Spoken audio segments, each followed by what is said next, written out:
Okay, guys, we are live. So for those listening at home, welcome to the Dungeon Musings YouTube channel. My name is Kevin Madison, and I'll be your friendly grim and perilous master today, because today we are carrying on with our ongoing campaign of playing Cubicle 7's outstanding fantasy RPG Warhammer Fantasy Roleplay 4th edition. And with me today are the stars of our Salt, Silver, and Sin campaign. I'll go the order I've got you guys on the screen here. Why don't you tell us who you are and who you're playing tonight? First up, we've got Darren.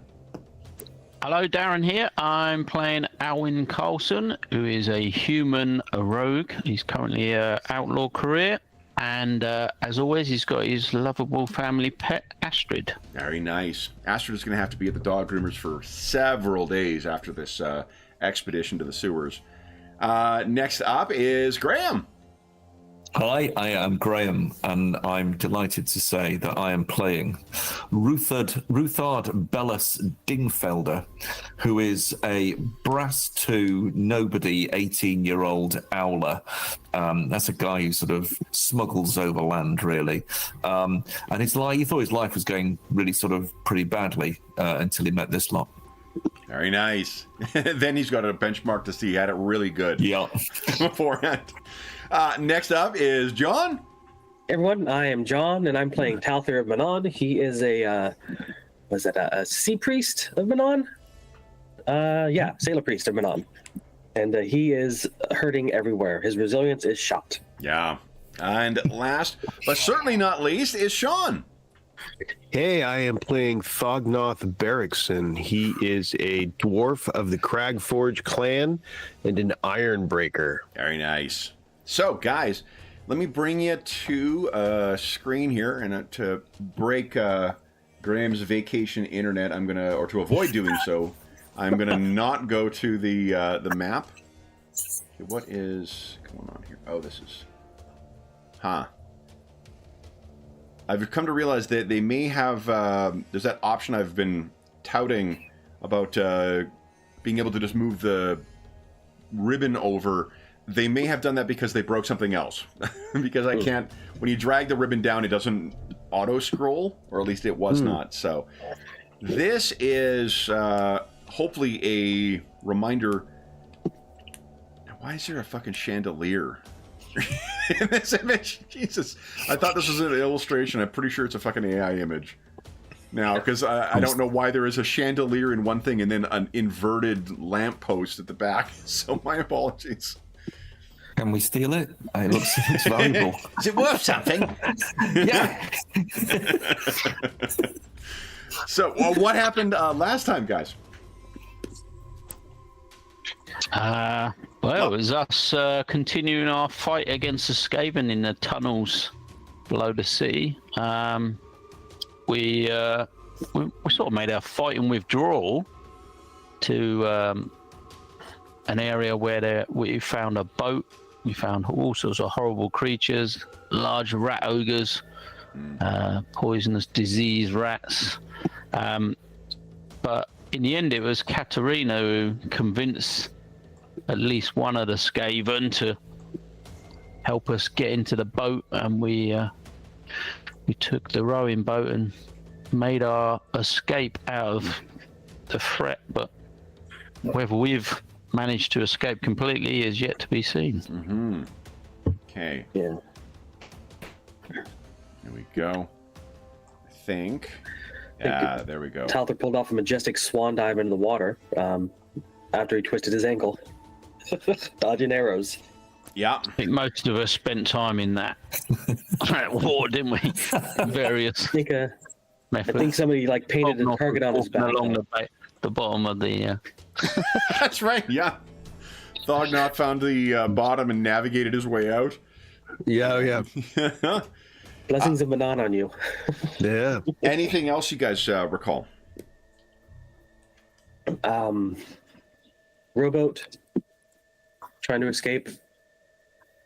And those two big rat things. Yeah. Those are terrifying. Okay. Yeah, we were not going to beat two of them. That is felt fairly certain. Yeah. I think we're going to beat one of them. You guys did maybe. pretty good on one. Yeah, you were making progress on the one, and then helped by one of Talther's spells on it too. It was drowning the thing as it was going along. But I think one good hit on Thognoth. And did it hit you too, Alwyn? Is that, or did you burn a fate to avoid a hit? That's where he burned his fate. Yeah. Yeah, I think I did.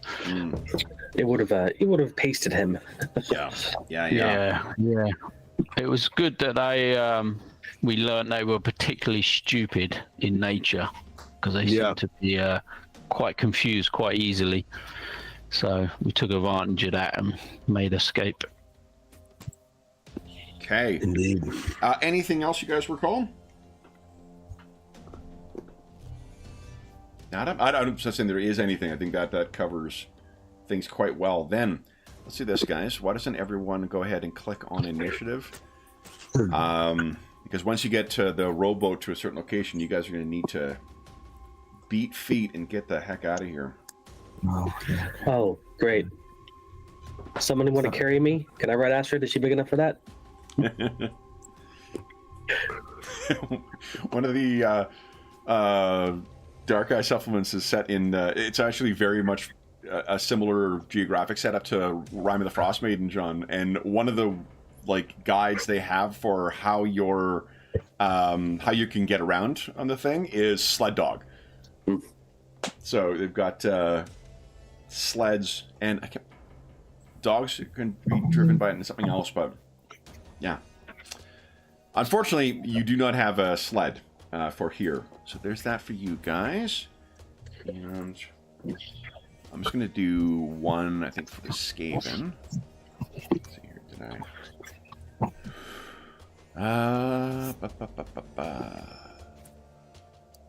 Yeah, here we go. We'll use that.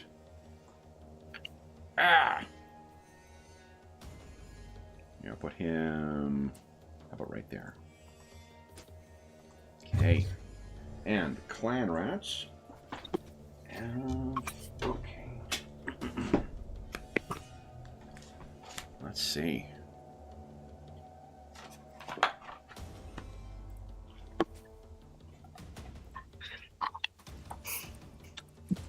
I think they actually have a pretty good initiative from.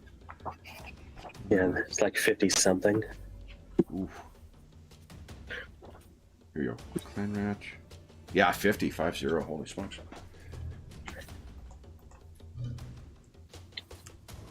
All right. So, let's put them. Here, and I'll put something ominous here. I don't want you to be able to edit it.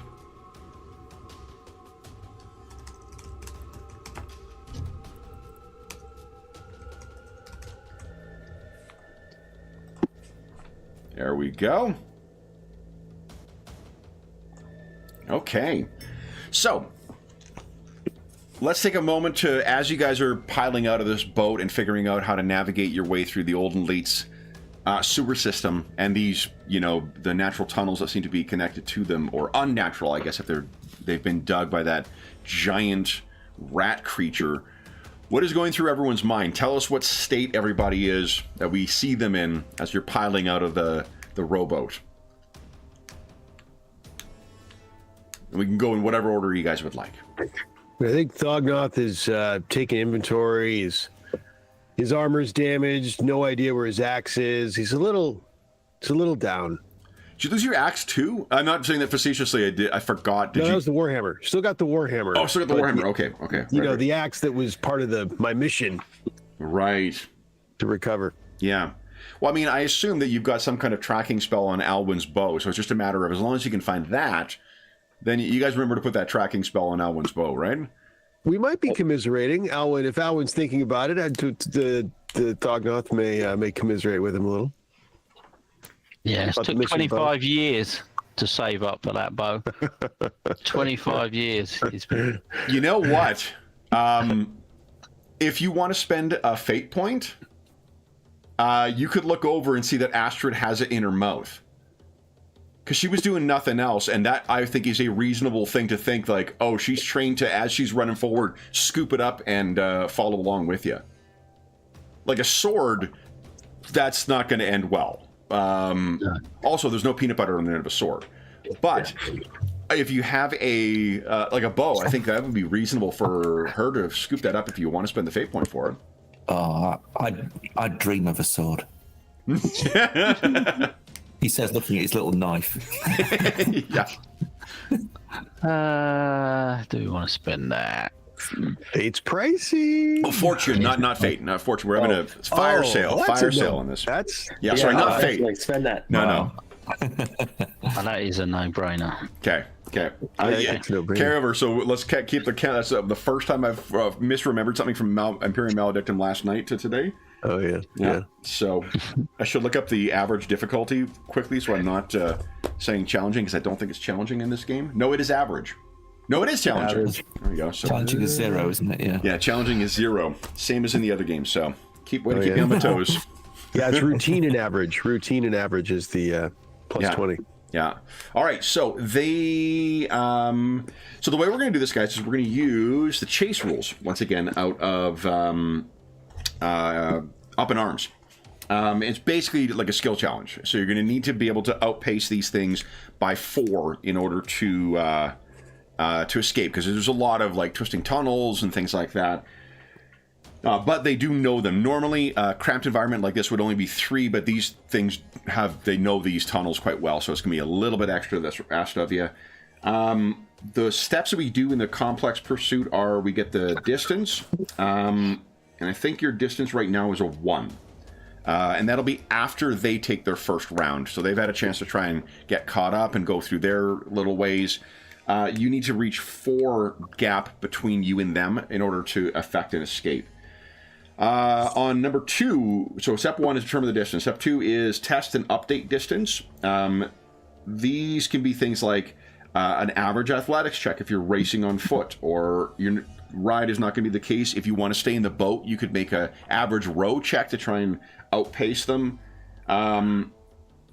Characters with a movement attribute of 3 or less, Thognoth, they have to make... because of his leg.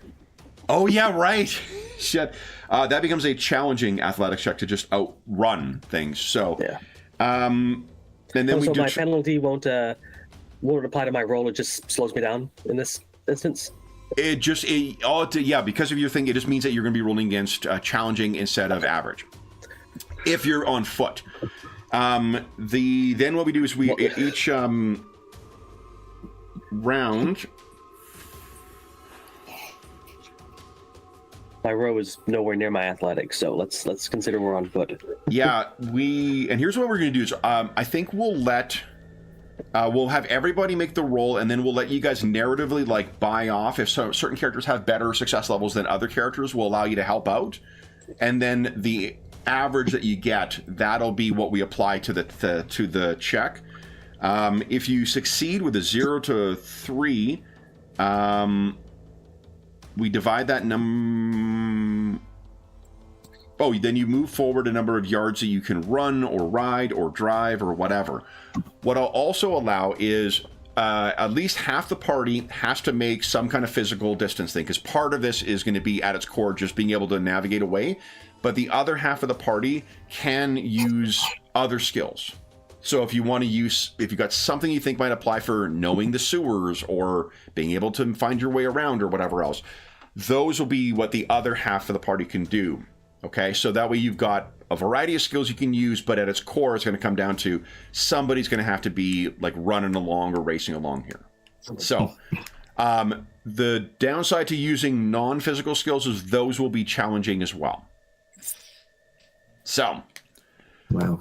What are we thinking here, guys? All you need, how hard could this be? You just need to get a distance of 4. I mean, come on. And you've already got 1. We've given you 1. I was going to say, the question is, if we're all in the boat, it probably means only 2 of us would need to make a row attempt, would it? This is going to be a montage kind of thing. So one person can do that. Slow people, haven't we? That's all I'm thinking. My row's a 29. That doesn't seem feasible.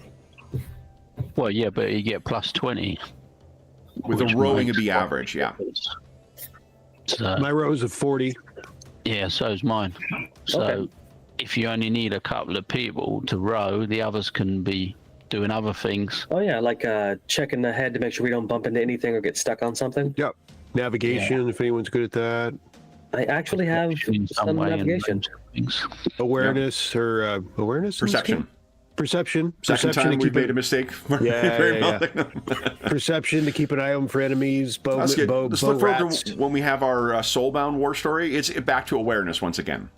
So, then what? So what are you guys thinking?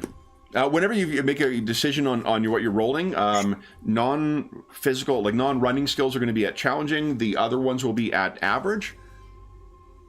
So whenever you're ready. The rowing sounds pretty good. I don't know how much better we're going Yeah. to get than 40. Yeah, I think me and Fognoff, maybe we can try and power the boat, Yeah. at least for this attempt. Sure. So why don't you each give us a rowing at average, please? Okay. Let's go for that. Ugh. Let's see how Fognoff gets on. Oh, even worse. Okay, I'm going to re-roll mine. Yeah, reroll. I'll spend my one fortune right now. Easy come, easy go. Oh, yeah. come on. There Yeah, you that's go. good. All right. Oh, try to show me up. I got to do it now. He dwarf looks over. Whoa. Whoa. There we go. Yeah. Yeah, There much you go. better. Okay. So your average there is a 5 so far, but Talther and Rutard, what are you guys thinking about using? Well, one of us could like look ahead to make sure that we don't bump into anything, and somebody else could be looking behind to make sure nothing catches up to us. And Sure. somebody with a bow, well, that's good. Rutard has. Talther, do you still have your storm lantern Well- too? I do. I expect that it was trying to get it dry between when we got away to here to light it. So Oh yeah. There's a because it's a Deverage lamp, so yeah. If you want to spend a fortune, then in spite of the splashing on the water, it's still going. okay, I'll spend a fortune. Okay. So then you want to use perception, Talther? Yes. Okay. So a challenging perception check, please. See how this goes. Here we go. Big money. Look at that. Critical success. Nice. Beautiful. I assume he's doing it in the front of the bow to make sure we don't hit anything because he doesn't want any more arrows in his back. So It's a no arrow criticals, zone. because with these skill checks, the critical, unfortunately, still it's a 0 though. So what I'll do with the critical is we'll let Rutard re-roll if need be. Okay. sounds good. Okay, and then if Rutard doesn't use it in this cycle, we'll have one re-roll available for the party that is related to your perception check. Nice. Rutard, what were you thinking of using? Well, good question. I mean, ideally it'd be consume alcohol, but I think, I was thinking of something like outdoor survival. Is there any way that I could, and I don't know if this counts as outdoor. No, it wouldn't. It doesn't. Okay. I can't haggle with them. I mean, you try. God. I might just go I don't know. Sorry, guys. I might just go athletics. I'm just going to like run hell for leather or something. Like or- jump out and kind of drag the boat through, Yeah. drive Yeah, it. exactly. There's a video series I've been watching. Actually, the should be today. There's a guy who is navigating the Thames from its headwaters all the way through to the ocean.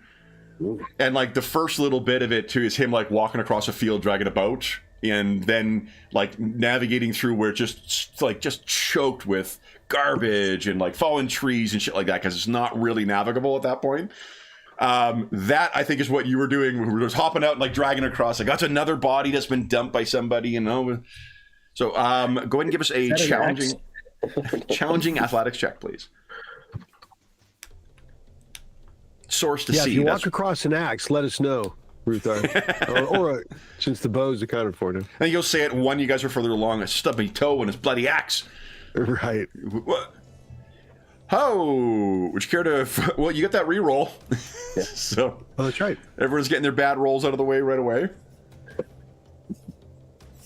Would this be a physical thing rather than a non-physical? This would be physical, yeah. So would it be going average instead of challenging? Because you're using it for there's only right, two. You you're guys right. got the plus 20.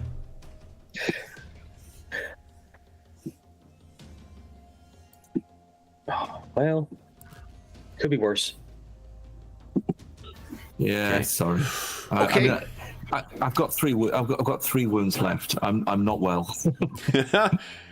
So the upside here is I'm counting. So 10 minus 3 is 7 divided by 2. It's still 3 successes. Is your average. So you guys have done pretty well. 3 successes is we take your number of yards you could normally ride or row or drive, and rowboat. You know what I'm noticing? I'm glad I got a 28 last time because I should have been at minus 20 from the back. My bad back. Put your back into it, dwarf. Right. In which case that'll bring the average down to a 2, which is actually the same range band. So you're Yeah. okay. I also may have been thinking about how his little feet can't quite touch the bottom in the thing. So between that Did and you say little feet? My goodness. sorry, I'll put it in dwarvish. His wee feet. All right.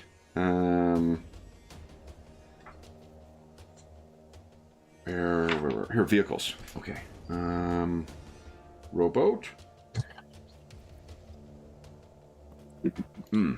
I'm just checking. I think the core rulebook has speeds for these things. Barge. No. Oh, here we go.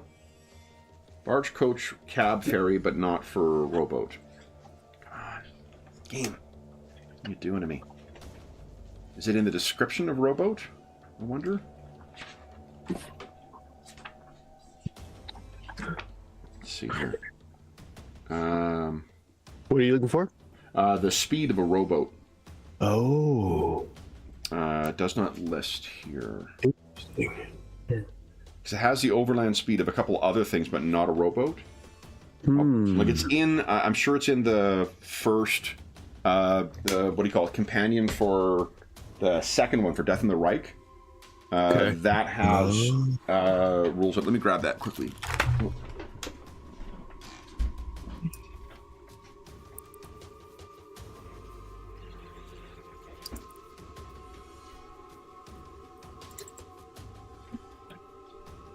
Let's see here.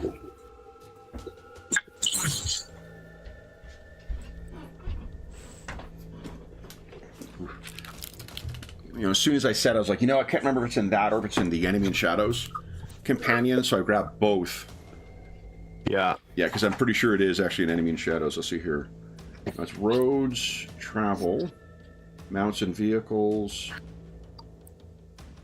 No, yeah, the roads are in Enemy in Shadows companion.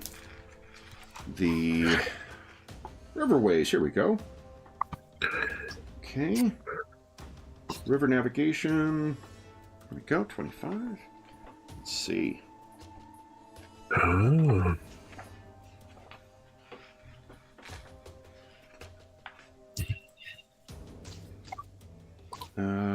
Boat handling. Navigation. Boat critical hits. Oh, I'm liking what I'm seeing here. Guys, this game's amazing. Boats of the Empire. Here we go. Check Sea of Claws, but it's a big boats that they're talking about in there. Rowboat has a move of 4. For those listening at home, if you are curious, it's in the Death in the Right companion, page 33. They have a little call out that has the rowboats. It's actually pretty. Look at this. It's pretty fucking cool. It's got like the difference between like a fishing skiff. That is cool. And a rowboat, and I don't know what that is. Yeah. It's a large barge. Oh, yeah. Yeah. Patrol Nice. boat, typical barge. Pretty good. Okay, cool. good. I should keep that actually open because in case you suffer any damage to your boat. So 4 times 10 is 40 divided by things by 4. Okay, so as long as you maintain this gap with them, guys, then let's see here. Okay, how about I not use 2 10s-digit dice? There we go. Probably be okay. All right, and their speed. All right. So the rats are seemingly everywhere, as far as you can tell, but you are able to make 1 gap of distance. You now have a gap of 2. You need only 2 more. And if I flip over onto the next page of Up in Arms, guys, what do I find here? Obstacles table? What? Ooh. Oh, boy. Let's make it hotter. Yeah. So this looks pretty fun. Let's... I think we're going to have a random... Why don't you guys... everyone give us a D10 roll. High roll is the lucky lad.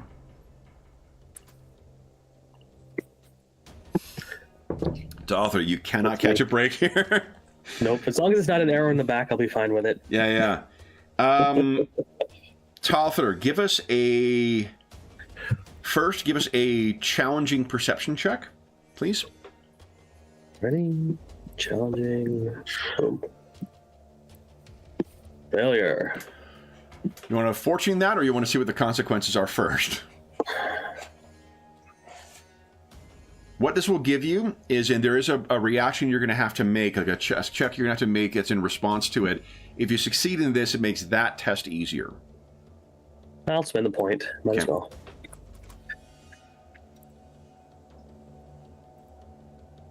Just telling himself it would be okay after. Nope. Oh. Okay. So what there is a half lowered gate at one of these things. And just because of the grime and whatever else, you just don't notice it. Would you give us a... where is it here?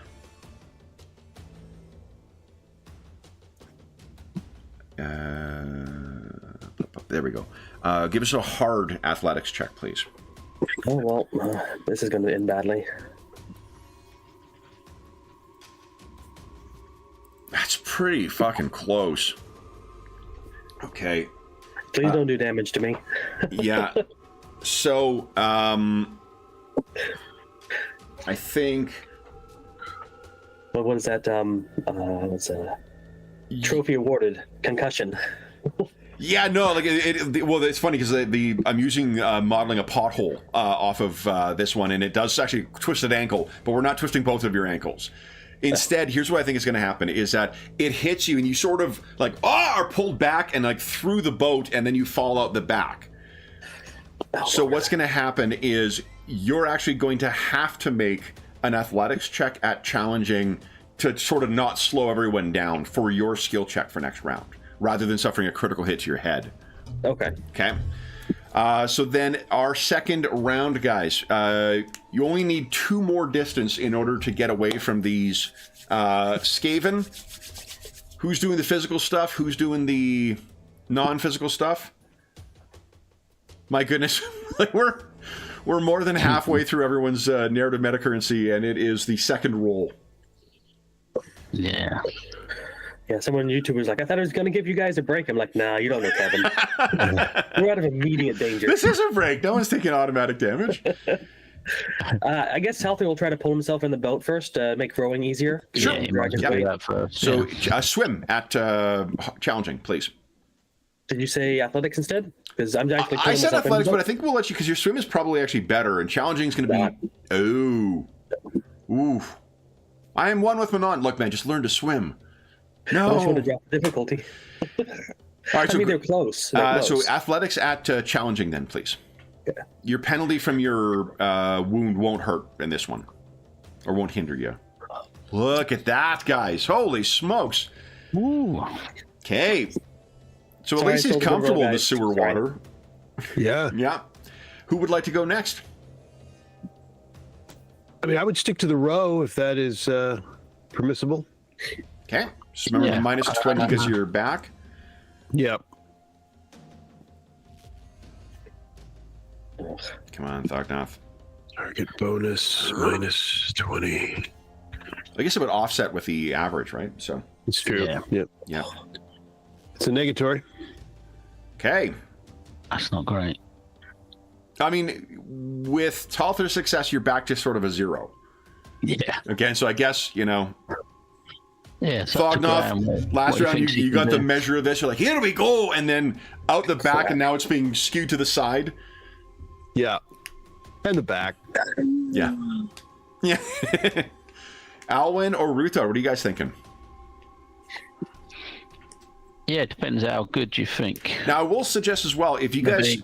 like, throwing the enemy off from your pursuit is another valid strategy to try and generate skill checks, too. Like, I want to be flexible with the, what skills you want to use for this. So if you have something that might, you know, throw them off or whatever, feel free to use that as well. I've got the skill flee. But I think that's for myself. You guys got this? Scapa! Dear. What else could we use? Any ideas, Graham? One of us can row, but The best I've got is athletics, really. So the physical stuff. I'm good at haggling, but I'm not sure I can haggle at this point. Or just chuck out. would I be able to try some intimidation Yeah, I mean, they are cowardly. just to make them back off just for a second? Yeah, you can give us, I mean, that will be the challenging check for it. Yeah. And then, yeah, Ruthard, you can take over the oars if you like. Yeah, because then you'll get average rowing, which is probably very similar to your athletics. I don't know what your strength is. What's your strength? Or your rowing?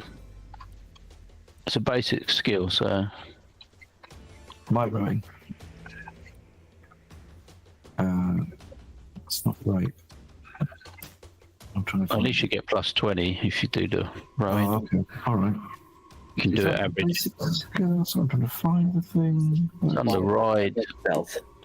It's under ride. just above. Row. There it is. 24. Not bad. Yeah, so at least you're 44. Well, sure, I can try that. Yeah, if you want. Yep. Okay. Should I do it now? Do you want it now? Go. There you go. All right, Nice. back in the positives. And then Alwyn. I shall try a challenging intimidation. Yeah, you got your bow back, so you might be able to, like... It's good. So, well, what do you do for your intimidate? What do we see?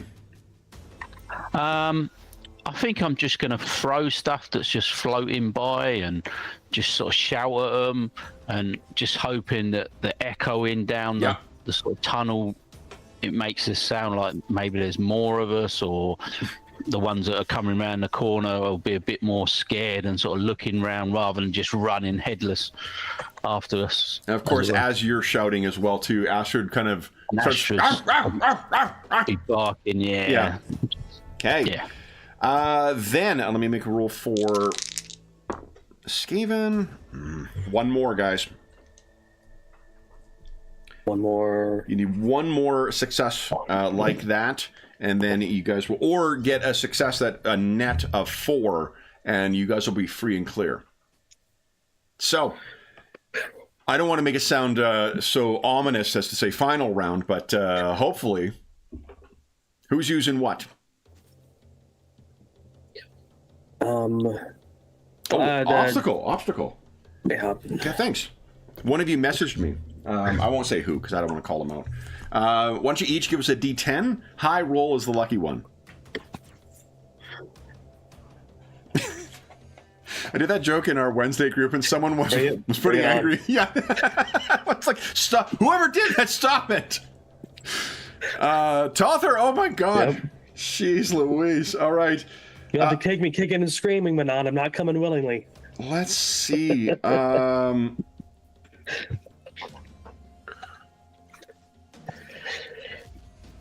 You know what? We're just going to make it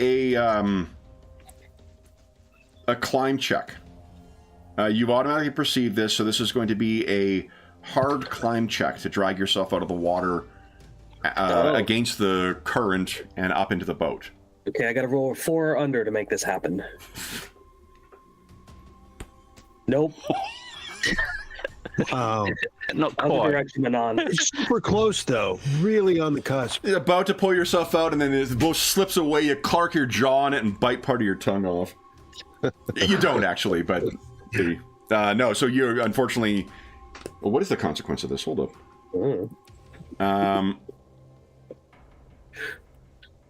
Maybe I have to swim to catch back up to the boat. Oh God, yeah. Because with an impressive failure, you suffer a 2-yard fall for the. I was using climbing a gate as a model for it.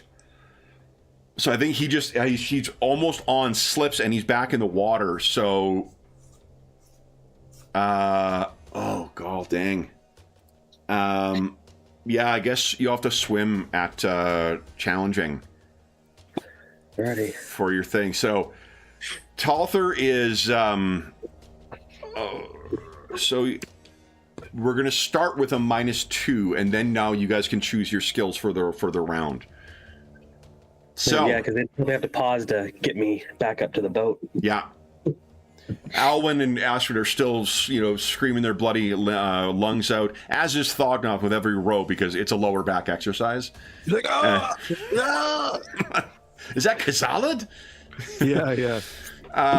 Then next round, guys. Who would like to do what? I will pitch.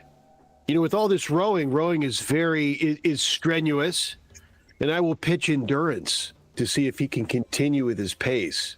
So that means that you will not be. Someone's gonna need to make 2 physical rolls. Endurance is not the one for it, though. Well, maybe Thognoth could do something else in the other 2 row, because they don't have the same I can battles. try and row. I can definitely try and row. Yep, and endurance could definitely be that. Like maybe you've gone back and you're just dragging him out. Yeah. Okay, so Thognoth is going to do endurance. Rutard and Alwyn are doing rowing. What are you thinking, Talther? Oh, I thought that was my role to, bring No, it down. you're entering this session, this set of rolls with a -2.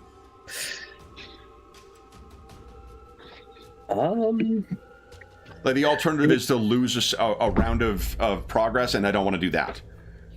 I'd sooner leave it for chance. I can maybe same thing as Thognoth, just endurance, because he's so worn out that he needs to just pace himself to catch up to the boat. Yeah. I buy that. I don't Maybe imagine the water here is like too rough. It's just the distance. He's got to do it. well, he's constantly being caught on things under the water, I imagine too, and maybe that Thognoth, because of the your back issues, maybe you're like what you're doing is just holding on to him as Talther is trying to hold on to the edge.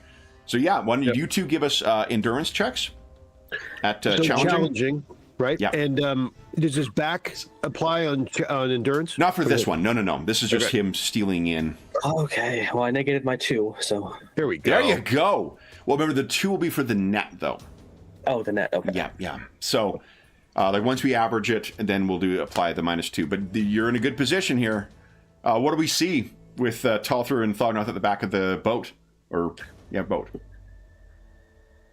Well, I see it's just so difficult for him to swim. He's lagging, like almost like he's starting to drift behind him. Then he gets a final burst of speed and just reaches up, and Thognoth grabs his hand and Come on, manling! That's all he can do to just like keep him going instead of pulling him up yet. Reach! Yeah, and you can see Thognoth, Talther has also taken a number of injuries too. Like he's emptied his tank in order just to get to the thing, and maybe he was almost about to miss the boat, and that's when you grabbed him, and both of you are just dragging him along, trying to outpace the pursuing Skaven. It's just pure grit keeping him up. Yeah. Okay, then Alan, would you give us a row check at average? Okay, yeah. Nice. Very nice. All right, then it's down to Rutard.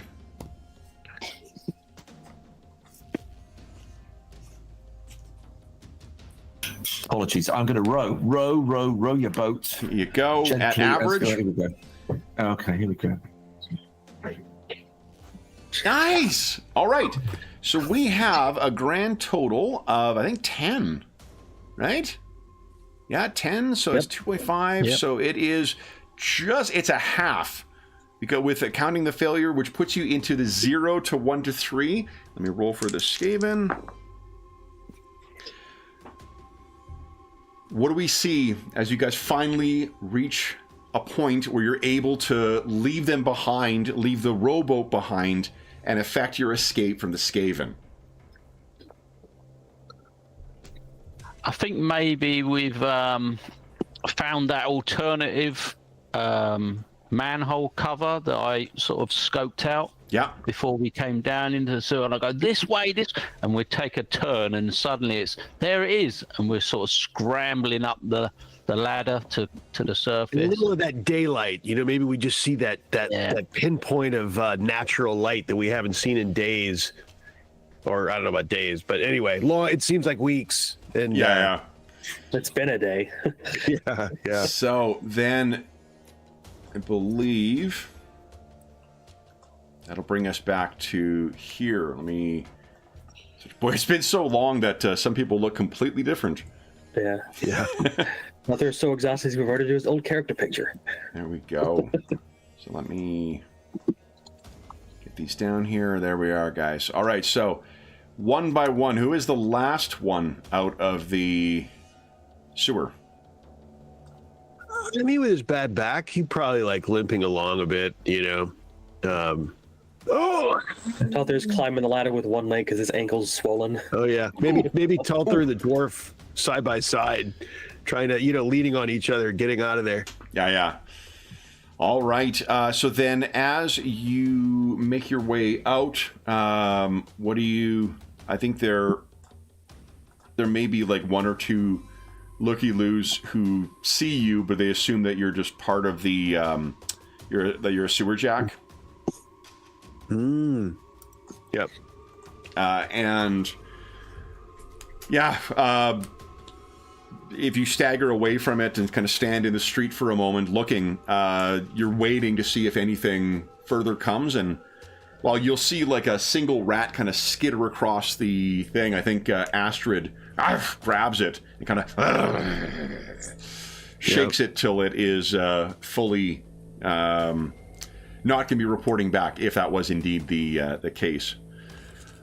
Guys, you have successfully entered and exited the Skaven lair. Everybody gets 1 fate point. Oh. Alrighty, that means our fortune goes up by a point. Sorry, my mic was turned off. I went, ooh.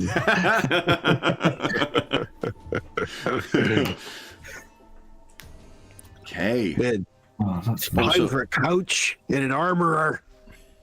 And someone walking by says, and a bath. It's not so bad once you get used to it. Here. I'll give that individual a growl. No mood. Oh, We yeah. all need to get clean so I can address some of our wounds.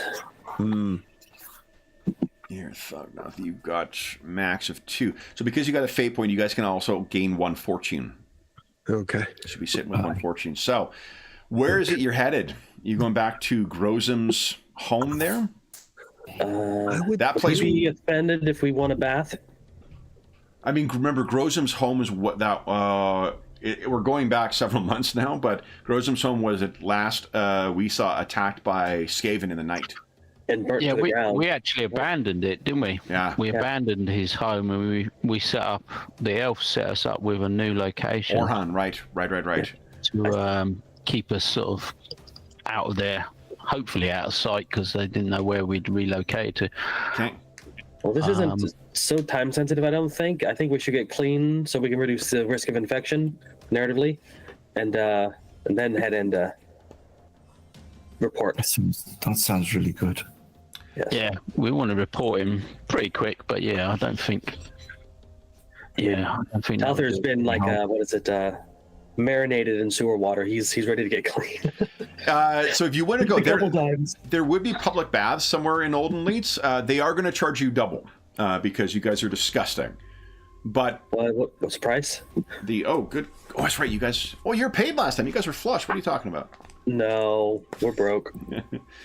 Let's see here. Money. Oh, yeah. Well, in which case, I'll let you negotiate down the price. I don't want to just There you go. I said it more as a joke, but you're useful. yeah. Talther's quite good at notwithstanding the crit fail. That was so bad. I could support you with the haggle. I got a 43 in haggle, but I don't know how well that's going to go. Yeah. My haggle's 12, so I'll be piggybacking on. Yeah, make it. I've got 42, so I can support you and maybe give you an aid. I think. Yeah. Yeah, that boosts the success level, right? It gives you plus 10, doesn't it? Plus 10, yeah. Okay.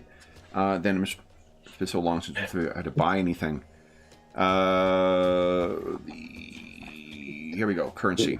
Right. Shillings, brass pennies, and gold crowns. So a common room is 10 pennies a night. A bath probably is. Groceries are 10 pennies a day. A bath is probably more of a luxury. You can go swimming in the lake if anybody wants to, but A pint, yeah, actually, you could do that too. but we need to get ourselves clean, so infection. So Yeah. Let's say. So let's say it's five shillings. That's like five. You know. That's a couple of bottles of wine worth of stuff. So why don't you give us a haggle? Well, first let's check if we have it, because I've got 2 shillings to my name and 8 pennies. Ooh. Anybody else have money? Yeah. You obviously weren't here when we got paid. No, I got paid. I just failed with the armor, and then I bought other stuff. Oh yeah, right. Maybe. Yeah, I didn't spend a lot, so I can pay for. I've got 14 brass pennies. Well, we start with 5, so I'll try to haggle down. So Okay. We're talking lowering the price. No. And this will be a opposed haggling, so it'll be challenging. okay, and I get a 10 to it. Alrighty, target bonus 10. Okay. Lord. I critically failed. Oh, thank God. Yeah. So Take it on.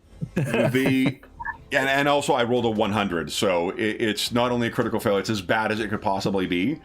Do you want us to stink like this and stick around your shop so people don't come back? So they are like when you come in, they're just like I think they take it as a challenge that you'll be able to do it. So it'll be we'll say they'll drop the price down to for all of you for 3 shillings. Okay. Thanks, Alwyn. And Who's got that? I can pay one. Yeah. I can't afford it. I'll pay 9 then, which Okay. will cover 3 of us if you can do your own dogma. I got my own. Okay. So Okay. as 1 shilling? How much? It was 3 shillings each. Each. Okay. So, then with that, why doesn't everyone? Here we go. There's the corruption table. Here we go. Disease and infection. All right. Oh, Now- while we're here, can I do healing checks and then roll for infection? You got those things. Don't they give a bonus to rolls as well? I got the digestive tonic. That's for, other stuff. Yeah, one of them is for. Isn't it for like galloping trots? I just got the 1 tonic, yeah. Oh, It you doesn't only help got with, 1. Fair enough. Yeah. What does doesn't it do anything with wounds. What does it do for the galloping trots? Um, Do you remember offhand, or? I think I put it in the... Yeah, here it is. Yeah, Provides yeah. a plus 20 recovery check for stomach ailments. Oh, great. Okay, so maybe if you could do an assessment. We'll roll for first aid in a second here too. But I'm just very interested in the disease right now. So Are you, Kevin? Are you? it's one of those little rules, like you so rarely get to go into it, but man, like there's fucking 5 pages of diseses in this. So Yeah. Fair. It's fair. So you want to use them? don't you? yeah, absolutely. So the what do you call it? People think that survival rules are my favorite, but really it's the epidemiology rules. Those are the ones that I look for in RPGs. So it's an easy toughness test. So maybe what you could do, Talther, is suss out who has the worst toughness and perhaps give them that to help out. Okay. If you want to make use of it. I mean, it's an easy as plus 40. Is it an after the event though? Is it once you've got an illness, it's to help you recover, or is it a boost to make the roll easier? I don't think you make a roll to recover. It's not like D&D or Pathfinder where there's like stages of successes. If you, Well, that's the text for it. Or from. it's pretty good. So it'd be plus 60 for a toughness check. Why doesn't everyone put their toughness in chat maybe, and then that'll make an easier decision for Talther as to whether or not it's going to be necessary. Fuck, so Talther, Alwyn's rolling against a 90. Talther's against an 80. Rutard is an 80. Thognoth is a 90. Yeah, we are tough. We're pretty tough guys. Well, wish I was tougher. So do you want to use it for yourself, Talther? He's on death's door. You know, I still got 1 fortune point. Nah, I think I'll just go with it. Okay. Then why doesn't everyone give us a toughness test at plus 40, please? So Actually, I'm that's curious. Hold on, before you do that, 1 second. I just want to double check So an easy check. if. There's a skill. Well, I wonder if heal can give you a bonus to the roll too. And is it, if you've got endurance, does that help, or does it need to be tough? I think it's just toughness. just toughness. Click on T on Literally your T, characteristics. Yeah, I think so. Yeah, yeah. Heal can treat a disease. Page 188. Yeah, thank you. It's a shame. I've got some stuff in endurance. But never mind.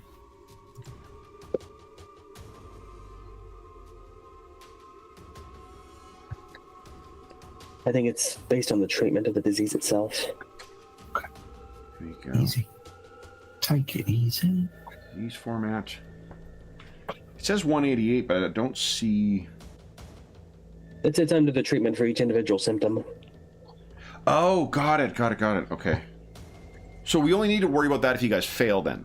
Yeah. Okay, here's my easy check. One of the symptoms is flux.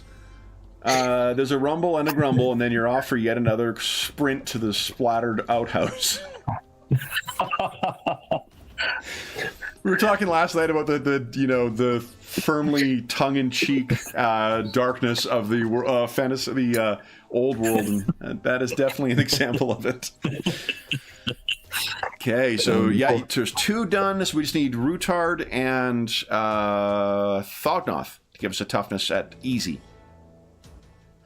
Come on, let's do it. No problem. No problem. Okay. Nice. So nobody's getting sick. Now, first aid. Okay. Page 123. 123. Is that the skill or is that the section on healing? It's the skill for healing. Oh, wait, it's just like 4 plus your intelligence, or your intelligence bonus plus your success level, isn't it? That's how much you heal? Intelligent, yep.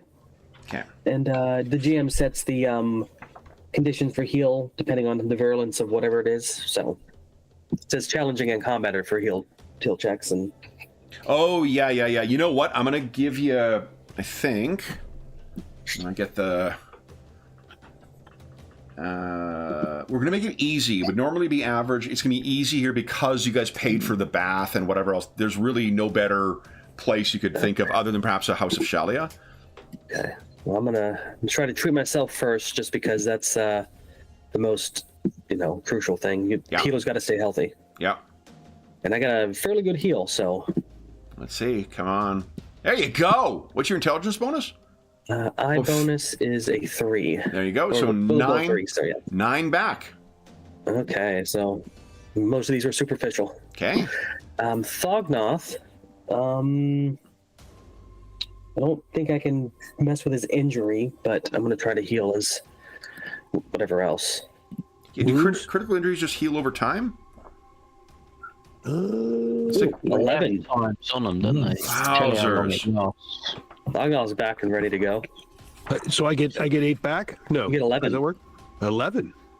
Wait, hold on. Yeah. How about 11. how about them apples? I'm back. Yeah. Okay. Ruther, Needed 10. And then my back. you get 3 back. Oof. You want to fortune Yeah, that? screw it. You got I screwed. I do want to do that. Okay, this is your old buddy. You know what? Let you roll for without spending the fortune. Rootard is your old Okay. buddy that you haven't seen in a long time. Let's give Well, it to he you gets for 11 free. back. Yeah. I get how many back? 11? 11, yeah. Well, wow. And the last one for Alwyn. That was a good roll, wasn't it? I'm Yeah. so blank. 5 back for Alwyn.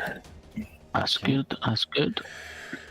Yeah, All right. You'd be surprised. Healing and prayer are my 2 highest skills. Yeah. Excellent. Healing critical wounds. Okay, if you received any critical wounds, you are said to be critically wounded. Critical wounds can be very serious. Refer to the appropriate critical table to see exactly what penalties you suffer. Critical wounds do not count as healed until all conditions they inflict are removed and all non-permanent negative modifiers are resolved. When you're critically wounded, you may still heal your wounds using normal rules. So what are you guys suffering from right now? I've got a torn muscle that we flavored as a sprained ankle. Right. Is it a minor, a major? What's the penalty you're suffering? Minus 10. Minus 10. So it's a minor one. Healing the minor one, your muscle will partially heal in 30 minus your toughness bonus days. Use of healing skill will reduce this by 1 day plus a further day per success level. You can only gain this benefit once. Okay, so make a separate check on that one. Yep, and we'll use the same circumstances here. We'll use easy because you're in as good of a circumstance as you could hope for. Alrighty. Okay, so that is, what's your toughness bonus? 4. 4. So that is going to be 22 days. Jeez. Okay. Okay, I'll put a counter down. Thognoth, what's your back injury? Major torn muscle. Oof. Page 180, I think. Yeah, I'm on that right now, actually. Oh man, it's a staged heal. So, do you want to give us a healing roll there as well, Tother? See what you can do with his back.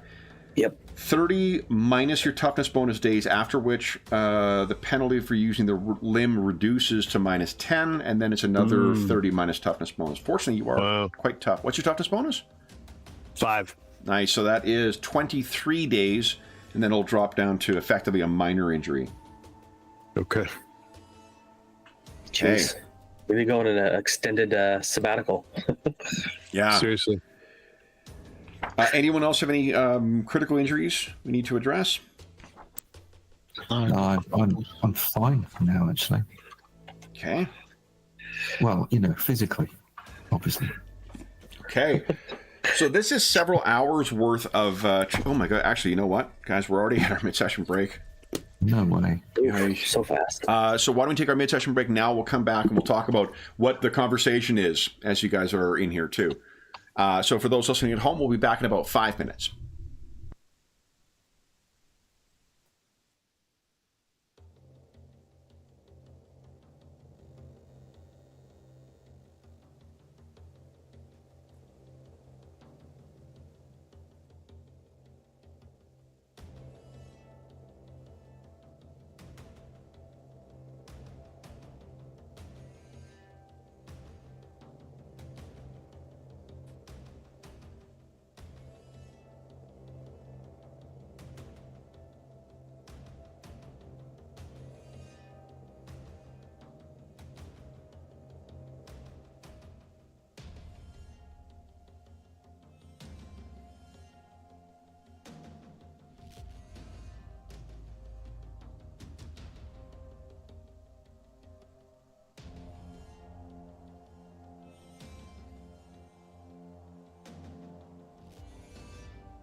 Ooh, nothing like feeling almost human again, huh? Yeah, good considering. Yeah. I try to top you and myself off, but I can only do this once after each encounter, so it's the best you get. That's more than enough. All right. So, what is the topic of conversation as you guys are getting yourselves all cleaned up and treated and planning for next steps, plotting even? Talther is all about stating that he's so eager to watch those Skaven drown in the waters and, fill the bay with their their carcasses. So we can fish them out and get rid of them. He doesn't like Skaven, by the way. Can't imagine why. It's probably a pretty common feeling among the party right now. Yeah. I think, we need Bognorth to probably hand over the map to his friend, Mr. Grumbleshield, is it? Yeah. Yeah. Grows him. Yeah. Since we can verify it empties into the sewers, there should be no risk to the city. Hopefully. He can start planning the demise of the Skaven, hopefully. Mm-hmm. Well, Grozum, keep your eyes open for my axe. I never found it. It Oh, might- you- It floats out. Grab it for me. You'll have to go meet up with him first. Is there anything else you guys are... I'm Discussing. practicing. He's, Oh, okay. he's saying it to himself. It's like grumbling on the couch. Yeah. Even in his sleep, it's just a matter of like muttering away in Kazalid, and the only sort of common the one beard. is Yax! With the beard. Beard kind of fluttering as he mutters in his. Yeah. I think Talther will be chatting with Ruthard a bit more to kind of like figure out how he got here now that they're not in the middle of combat. Trying to catch up on old times. How when him and Ruthard last met, Talther had just been like pulled into the church and because he was an orphan and started to train with the priests, and I expect their relationship kind of like petered off a little bit after a certain point when they broke apart. Yeah, absolutely. Yeah, Ruthard will just tell you about sort of life on the road, his Owler activities, really. He'll focus more on that, which is more near term and more post our connection. He doesn't seem to want to talk too much about the past, but he nods and agrees with you on many things. And we'll just say, I've been on the road, and now... Let me tell you what. All that training, they stuck me with this old guy that I was supposed to watch all the time, and all he did was drink and run to the outhouse and tell me what to do. And then I got wrapped up with these guys, and this is so much better. This even is with better? the wounds. Wow, that must have been pretty bad. Man had a This sharp is tongue. better.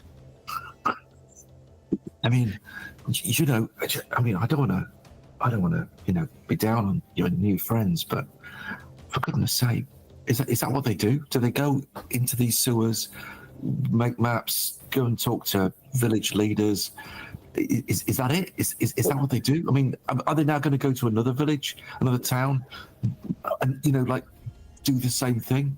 Well, we definitely traveled, but the sewers was new. Beforehand, we went around with a church sent me and Katarina on a mission to watch over this wedding is supposed to happen, and we got ambushed by these mutants in the woods. We solved a huge mystery, and it was very lucrative. Well, okay, so I don't mind weddings. Well, the wedding didn't happen, but okay. there was Did you? All right. complications. Well, okay, so what I need, my friend now, is, to be honest, is some armor and a sword Same. and a good job. If I could have even one of those three would be a start. Well, the job, you got somebody who can give you some good reference points. Yeah, you're in. Okay, that would be great. I'm useful. I can clearly row at least when there's Skaven behind me. So one thing we actually haven't talked about, because we sort of we were in the midst of a scrap with a Skaven at the time. Let's quickly take Bisreich. Tells go me to that I Nordland almost for a afforded second this here. full suit of armor just before we went into the sewers, but they didn't like the look of my coin, or I guess with my face. But Let me just replace some people here. Talther, get your glow up here. There you go. And Rutard, put you down here. Everybody else can ski-daddle. So this is the Grand Barony of Nordland. Where we are currently is in Oldenlease, which is right... No, not there. It's right here, I believe. Yeah. Here? Yeah. Mm-hmm. No, here. Salzenmund is right there, and Oldenlease is right here. Just to give you context, Graham, Oldenlease, the heart of Nordland's mining country, is Oldenlease, a small town southwest of Salzenmund. It grew at the center of a cluster of silver mines renowned for plentiful supplies of ore that they produce. Each month, the silver train brings ingots from the town of Salzenmund, an occasion marked with some ceremony by the town council and scrutiny by the guild sentinels of the Nordland Silversmiths Guild. Oldenlease is the only settlement outside of Salzenmund with a shrine to Nister. Nister is the spirit of the silver lands in Nordland. Oldenlease stands on an island in Lake Damenlaub, a broad expanse of water fringed with spruce trees. A causeway stretches from the lake shore to the gatehouse, wide enough for 2 wagons to pass. The island restricts the town from spreading, so the streets are narrow and the buildings are taller than is typical for an empire community of this size. Such a location is eminently defensible, and the Oldenlease Guard have a proud history of repelling attacks from goblins and beastmen. The silver industry dominates the town, but there is a brisk trade in wool and root vegetables, especially turnips.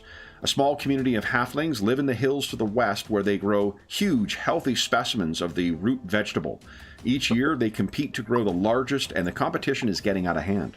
There are rumors that sinister magic is being employed to swell turnips to gargantuan proportions. 2 miles on the road to Salzenmund, one passes a fortified manor of Gaussfort, which is the Gaussfurt, forgive me, the ancestral home of the Gausser family. Yeah, and then also it is the nearest major settlement to the Lorelorn Forest, which means that there are a not inconsiderable amount of elves that live in Oldenlease as well. And the guys learned... What do you remember learning about the...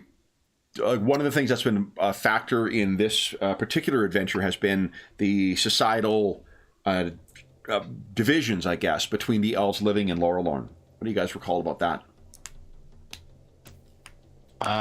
Well, there's 3 sort of hierarchies of elves, I believe. Like the upper class that tend to live in the cities, and then the middle class that live in the large woods, and then the sort of nomads that go from place to place. Do you recall how those divisions sort of came about? Was it to do with the war? The War of the Tree and Beard, yeah, to a degree. What you may remember is that the divisions are based on sort of when these people were in Lorelorn, because this was Oldenlease itself, the guys have come to learn, is actually built on the ruins of a elven settlement from the days when high elves had a colony here. And that actually played into the adventure too. Do you guys remember why? Well, because we've got 2 different elf. Well, we've got the elf that's helping us, or helping Grozim, or is employed Grozim, should I say? Yeah. And then there's the wizard, who's a different elf, who's tied up in all of this somehow related to the Skaven. He's the one that's talking to the Skaven, isn't he? Why? Wait, what kind of profession does Grozim have? Well, he's a hydro engineer. Yeah. Yeah, he's literally employed to get the water out of these tunnels in this.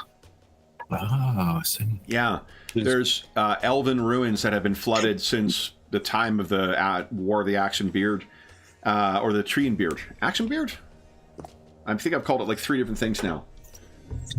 You're testing us. Yeah. No, it's probably called 3 different things by different It's groups. quite true, yeah. True. Okay. It is. Is there like treasure in these elven ruins? Very likely. Yeah. I mean, At least, we're something to someone, but there's Skaven between us and there. oh, Yeah. That's why we're exploring, so we could flood them out. I see. Got you. Oh, it's just called the War of the Beard. Probably the elves refer to that as if it's like denigrating, and the dwarves refer to it as if it's proud. Right. And the 3 different kindred that are in there are the city-born kindred, the Torior, the forest-born kindred, the Thanior, and the younger kindred, the Harioth.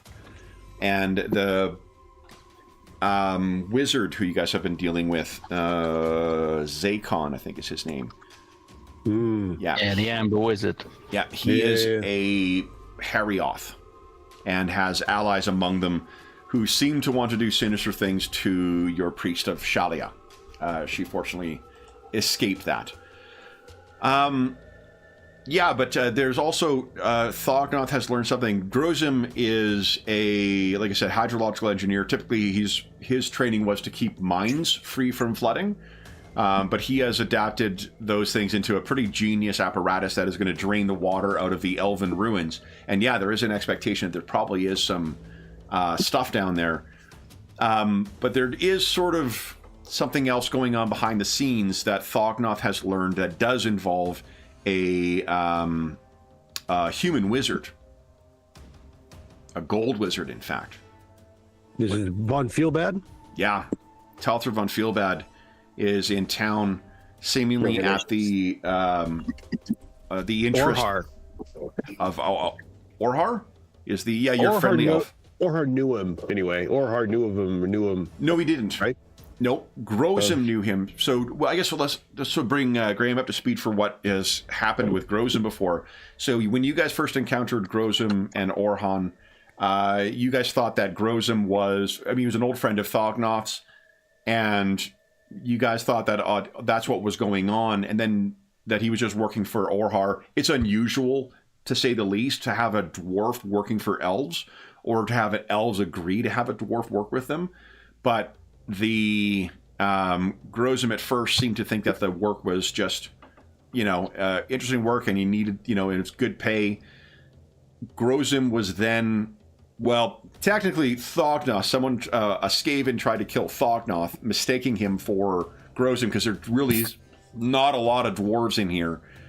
While they were staying with him, the guys fought off, and those Skaven. And what did you learn from Grozim then, Thognoth?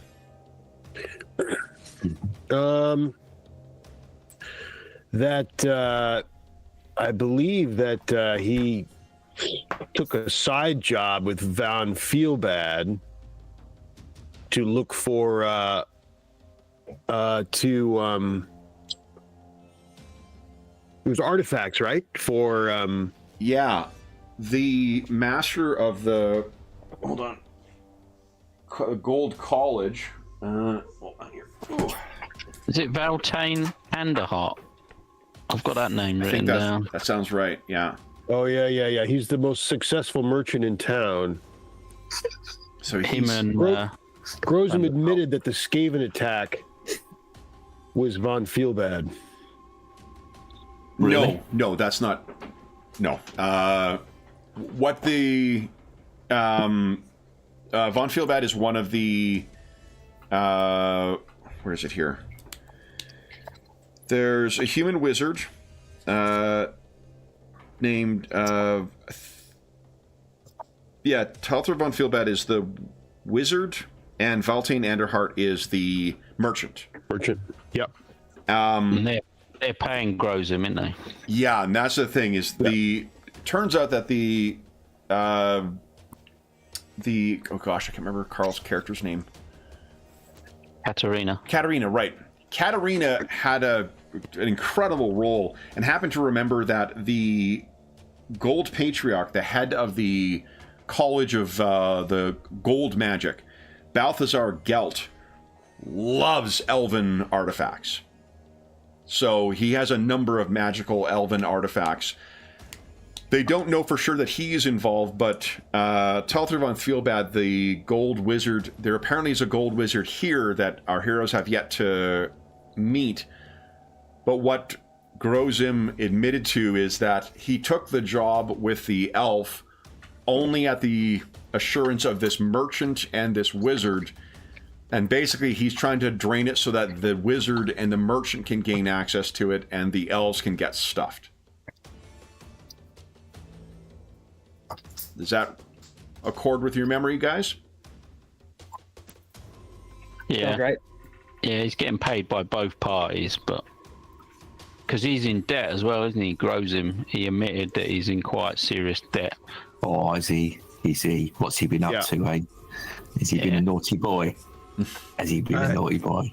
He's got a lot of mouths to feed, I think was the general, a lot of dwarven mouths to feed. Yeah. Of one type or another, of obligations, family or whatever. Yeah.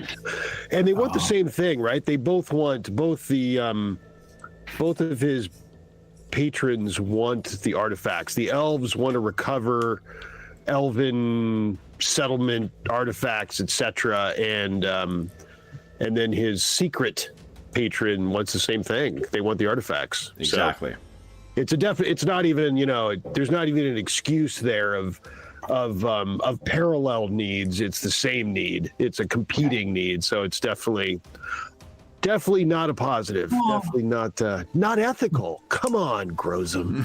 I mean, it's just business, though, isn't it? Right? It's just business. There's Ruthard. Ruthard muttering from the side. It's just business. Also, Thognath, are you suggesting that you should take the side of elves over manlings? I'm taking the side of Grozim keeping his honor. Damn it. Ah, that's interesting. Okay. Oh. So then, Rutard, or anyone else, I mean, we've had a very extended fight. We've had the holidays in between when we last had sort of a non-you fighting Skaven session and getting up to speed. Does anyone have any questions about where you are, what you're doing, and what the consequences of your actions will be? Why were you scouting out the Skaven lair? So they can be flooded, right? So they can properly be flooded and kill the Skaven without otherwise affecting the town, something like that. Destroying the town potentially because it's all underneath all the tunnels, and we were worried about setting off explosives and the town collapsing potentially or partly. The artifacts had obviously been lost as well. But And wasn't it flooded to begin with? And it was. We think the Skavens dug into it. Pretty sure the artifact. Skaven accessed it from below or something like that, right? Didn't they dig up to it while Grozim's digging down to it? The Skaven kind of. Maybe. I don't think we got eyes on it to see. yeah, they've been digging their own tunnels underneath, I think, mainly. I think we even heard them digging while sort of in the tunnels they're clearing of the water. But And we saw how they were doing those big acid-spitting rats. Yeah. Yeah, honestly, we wouldn't have been down there if they hadn't tried to kill us while trying to go after Grozim. There's a proud tradition in Warhammer fiction of the heroes learning about stuff because villains are dumb. Yeah. So. Yeah. All right. Then any or against each other's purposes. So, what are you guys intending on doing then? I think Grozim as well was intending on working with Feelbad to try and affect this directed flooding. If any engineer is going to be able to figure out how best to apply it, it'll be him. But between blasting, powder, and the workings of the gold wizards work with earth and stone and metal. So. And we have to be cautious of the Skaven and the and Grozim's secret patrons surely know of us, obviously, at this point. They're probably not too pleased with our presence, so we should be cautious of them. We've stalked the one at that bakery. The human wizard was operating out of that bakery, right? And we were stalking him at one time. Not the human, the elf. Elf was it? That was the elfin one? The elven wizard? Yeah. The one working with the Skaven? Yeah. That was the first time you guys accessed the sewers where you lost your axe. I'm poking an open wound. I know. I'm sorry. Come on. Sorry. Maybe Grozen will give you a new axe. Maybe. He still owes us some money for completing the job. Surely. Maybe. I'm used to being perpetually broke. It's the habit of a priest. So probably more resting. Got to report in, more resting up, and an armorer are on the dwarfs list. Reporting in, resting up, and giving the armorer some business. Yeah. Anybody else have anything? What's on the short list? I'm with you. Definitely report in, get your stuff looking. That's a shame what happened to your armor. Appreciate it. We need a little bit of downtime to get your back fixed properly, and my ankle. Yeah, 48 days out of character. Jeez. 48 combined days, 23 and 25. Okay. This game's amazing. Yeah. Are there any miracles that can assist you with that? I can remove conditions, but I think Katarina might have access to the injury removing ones. Mm-hmm. Like conditions I can remove are like bleeding effect or something, but injuries. Mm-mm. Yeah. After 23 days, being down to only -10 will be like a vacation. It'll be sweet. Yeah. Down to that -10 on everything I do. Yeah, Shalia's tears. You passionately appeal to Shalia to spare a poor wounded soul as tears flow freely from your cheeks. You pray for 10 minus your fellowship bonus rounds, at which time you heal the target of 1 critical wound. For each +2 success levels, you may heal another critical wound. Nice, that's a good one. If your prayer is interrupted, the target receives no benefits, and the miracle cannot reattach amputated body parts. Yeah. Yeah. I can see when you typing the question. What was that? That's good. Why we have Katarina around, because we need a healing priest. It's nice. Yeah, that's nice. I can do conditions. I can do minor wounds. I can keep you from drowning when you fall in the water. You two are good combo. Good priestly combo. Yep. And if we ever get John's got a list of bullshit that Kev's going to throw at us, so we're just slowly taking down. Yeah. Then, what are you guys intending on doing? You know that you had been staying with Orhan, but I think that Orhan's not aware of what the plan is here, from what I recall, and Orhan doesn't know about the Grozum's true employer or intentions. What did we tell Orhan? It'd be good to review that. Yeah, because one of the elves that you guys met died, I think, in the Skaven assault, didn't he? Yeah. Either died or was badly injured. Yeah. When they came to burn down Grozum's place, one of the elves got seriously injured. He didn't actually die. Didn't actually die. Okay, yeah. What did we tell him? Did we tell him? We told him. Yeah, we told him that the wizard was working with a Skaven, and we were going to go and investigate it further. Right. That was about Zakon. The extent of what we were going to. So we told him. We should report to him too, along the same angle. Then just a follow up as a courtesy, because we're staying with him. So we should give him some. If we speak to Grozum first, he'll probably agree that it won't do any harm to tell him that we're going to flood the tunnels and get rid of the Skaven. Right. I think that would. What we should tell him is, like, we went down there, overwhelming Skaven presence. We had to flee. There is an outlet for the water. We should flood them out, and then. Yeah. I think that would work for both parties. For my axe. If you find an axe, that's not an elven axe, my friend. It's a dwarven axe, and I'd like it back. It'll get washed out if we go down the end and we put a mesh on where all the water's going to come flooding out. Go, Alwyn. That's thinking. Catch all the bodies. I give him a big, too hard, clap on the back. That's thinking. Probably one at the bottom, because the bodies are more buoyant. They'll be floating towards the top, and the axe probably cuts along some of the bottom. Yeah, it's like clarified butter. You're going to have nothing but like a foamy layer of Skaven on top. You just have to skim those off, and then you'll find the axe sediment down below. It'll be great. So is that the plan? Is that your plan? Is that the next plan? Is to skim the sediment of the sewers and get as much good stuff out of it?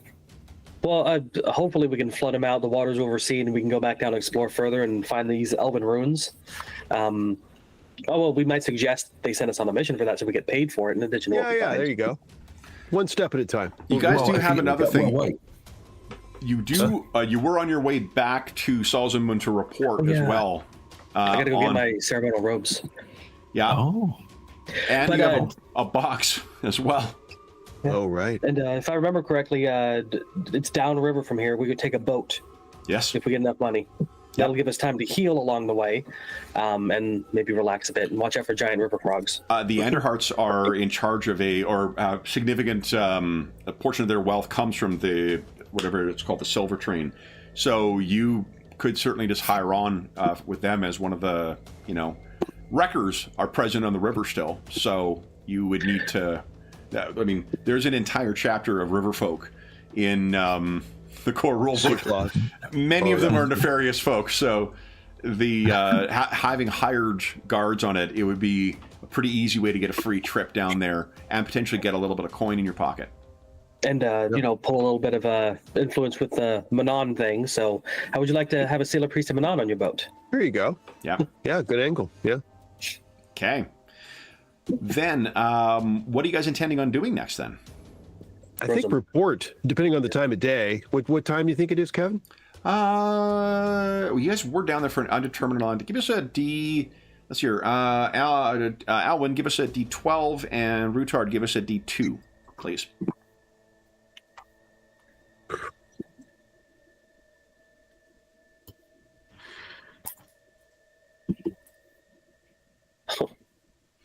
It is crack of dawn, 5 in the morning. So this is perhaps why you were able to bamboozle the guy into opening the baths, because, bleary-eyed answering the door, and there's these disgusting people who are like, baths, come on! There's the eyes watering were just from lack of sleep. Yeah, nothing wakes you up better than a cup of coffee. So, and I think it's probably like 2 hours you've been kicking around. So it's probably like 7 in the morning by the time you're done bathing and treating your wounds and talking things over. Probably closer to 7:30. I mean, like, we've been talking for more than an hour, and there's probably 2 hours of treating. So it's probably like 8 o'clock, I guess. Boy, time flies, eh? As you're waiting for the GM to finish talking, hours are just flying by. Just because Thognoth earlier mentioned something in the rules that may be detrimental or affect. There may be risk of infection for healing. Oh no, only if it's sounding fatal. Never mind. I was just trying to throw Kevin a bone. My healing attempts triggered an infection. Patronizing Kevin, come on. I mean, he's probably up early. I mean, it's fine. 7:30. We can go over for a report. I think about now. That seems perfectly reasonable. 5 a.m. might have been a little early, but I think 7:30 is fine. The 7:38 range. Go find Grozum. Like the town will be active at that point already. Like bakers will be out and whatnot. So there's a smell of fresh bread kind of hanging around any bakeries that you go by. If you're heading to his district once again, are you going to where Orhan is, right? Because Orhan's got that like trader shop. I think you were staying. Were you staying in the top, like the top level in that, or one of the top levels in that, or were you staying elsewhere? I remember when we last met with him, we were on the first floor, but I think we were staying at the next level up. Yeah, so it's in his shop though, I think, right? Like his emporium or whatever. Yeah. I don't remember, but that sounds fine. I mean, that sounds reasonable. Okay. So you guys head back in, and as you are making your way in, I think that like there are familiar faces that you would see in there, elves that you have dealt with before, who seem kind of like you're cleaned up, obviously, but Thognoth's armor is all fucked up. Alwyn's armor, I think, is fucked up as well. You looking pretty haggard still. Like they will call for Orhan in the back, and Orhan will come out, and as soon as he sees you guys, he's kind of like, "What? You've returned? Please come. Have you eaten?" No. Oh, that sounds wonderful. Yes. Rumble. Yeah, so he'll bring you in the back and prepare some food. he says Grozum returned last evening, so he's able to come down as well. And Grozum comes down, and you can see he's doing a bit of a like squinting at you, Rutard, to try and remember like, all you manlings look the same. But It's not the droid you're looking for. thought you had a girl with you. No, I don't have a girl. Who's this? She's bathing. Coming out of the sewers is a very lengthy process to clean yourself. And women take much longer. That is, and Grozum and Orhan kind of look at one another and they like, well, that's appreciated that you did so before coming here. Oh, I was marinated in it. He goes, I'm good now. Who's your companion? Oh, this is Ruthard. We found him in the Skaven tunnels, fleeing for his life. Old friend of mine. Oh. Did they seize you? They attempted to. Tried. Yeah, Ruthard, Rutard was, so just as Rutard still hung out with all the gang that you used to hang out with. I use that literally and figuratively. They all died at the hands of the Skaven, unfortunately. So Rutard is the sole survivor of this, so all that whole, like, you know, all those folks that you grew up with. No wonder he didn't want to go into it in the bath. Got it. Yeah. So then Grozum says, well, then what did you find then? Have you uncovered them? Thognos, where is he? I produced the map the sketch. He's squinting and looking at your armor. What happened to you? There's some unspeakables down there, my friend. Some unspeakables. This is the result of their vomit. Yes, giant abominations of rats spewing digestive juices. Where's Dig your the tunnels. breastplate? That got shattered. It didn't dissolved right off my body. I think it was shattered under the blow of a rat ogre, didn't it? You had that ability to block a critical hit. Yeah. Yeah, after it was dissolved, it was then shattered by, you know... Yeah, it was weakened. And it's destroyed, right? Just from my... destroyed, yeah. Yeah. So I can delete it, probably, at this point, right? Yeah, but hold on, let me put some sad music on first. I need a requiem of some kind. There you go. I mean, it just doesn't feel right deleting it, but fine. Going through the fire and flames is how the steel is forged. You got this, Thognos. Yeah. Couldn't have been a bracer. It had to be the breastplate. Yeah. So how many, this is Orhan speaking, how many are down there? We could not count them all. Countless. And these huge beasts, Skaven, that we couldn't, I'm not sure we could defeat one, much less the two we ran into. Oh, yeah. There were the rat ogre things. But what's that? What's that, Talther? The rat ogre things, and then the digging rats, and then the small ones. Yeah, the digging rats, they apparently they dig with their vomit, dissolving the dirt in front of them. That's what dissolved my breastplate for the most part. And then these huge, even larger creatures down there, they one blow shattered my breastplate after it had taken the acid. We had little rats the size of dogs, mean little tunnel rats. Indeed. Thognoth himself slew at least 24 of the Skaven. Maybe hundreds. It's hard to say in the darkness, but I see a Justice helmet again. Yeah, very hard to see. It's got acid on it too. Everything's got acid on it. Yeah. So Orhan says that Grozum has a contact with one of the merchants here, a man named Anderhart. He has the ear of the council? I'm trying to remember what the government structure is. I don't know if we ever touched that. I mean, on our side. No. I'm going to say it's a town council, because it's got a...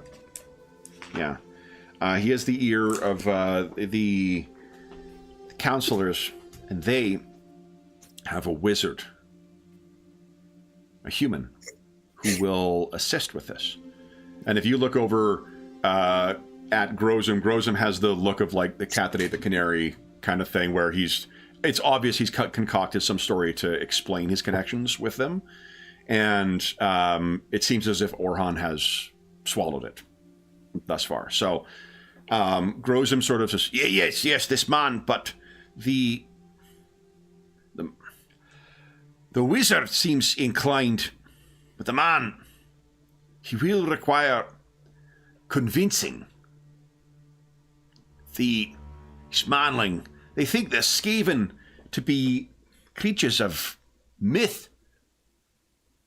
Don't believe the things they see with their own eyes. Did you bring any proof back? You have that warpstone dagger. No, Shalia threw it away. In the water. Yeah, she threw it in the water. That's right. Yeah. Well, I mean, the armor provides, it's not proof, but I'll say, what dissolved this?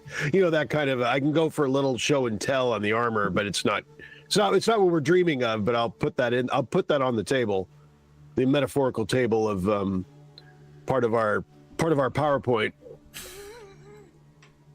It has an E on the end of power endpoint for the old world. Yeah. Dwarf, show him your armor. Look at my armor. As I jump to the stage.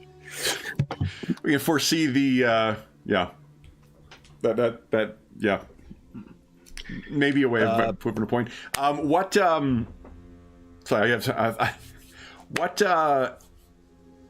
Grozum suggests is that if you have direct experience, this may be the thing to convince this Anderhart. Mm-hmm. But if he wants details, we can give them in great detail. It's a shame I wasn't able to bring one of their spears back with me, but diving into the sewer water was the only way to not die. Orhan says Grozum,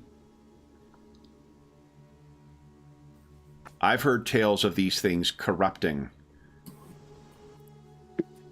men or humans. I'm trying to think, what do elves call? Huh.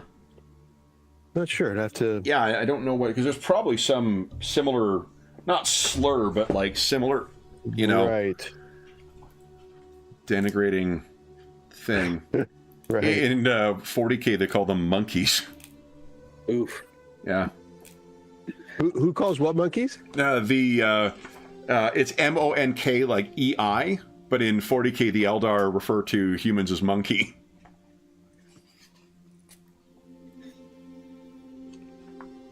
That's the old forest. And I got nothing in the guide on Laura Lorne. I was checking the beginning of the CRB, as they describe how the species feel about each other, but I don't see anything. You know what's going to have answers to that is the upcoming source book for High Elves. There's 2 source books coming up for High Elves. There's the player book and a GM book. So nice. Bet you we're going to have an answer in there. Or I could do a Google search, but whatever he says, the humans. Yeah. They are... I've heard that their failure to recognize the threat represented by the rat folk is due to a tendency and a weakness towards corruption. Do you think this Anderhart's reluctance is due to the influence that these things have over the council or over him? And Grozum kind of thinks and looks at you all for insight. I mean, we just arrived. Don't know anything about the council, but I mean, are there any? Well, just in our party, right? The only humans are in our party at this meeting.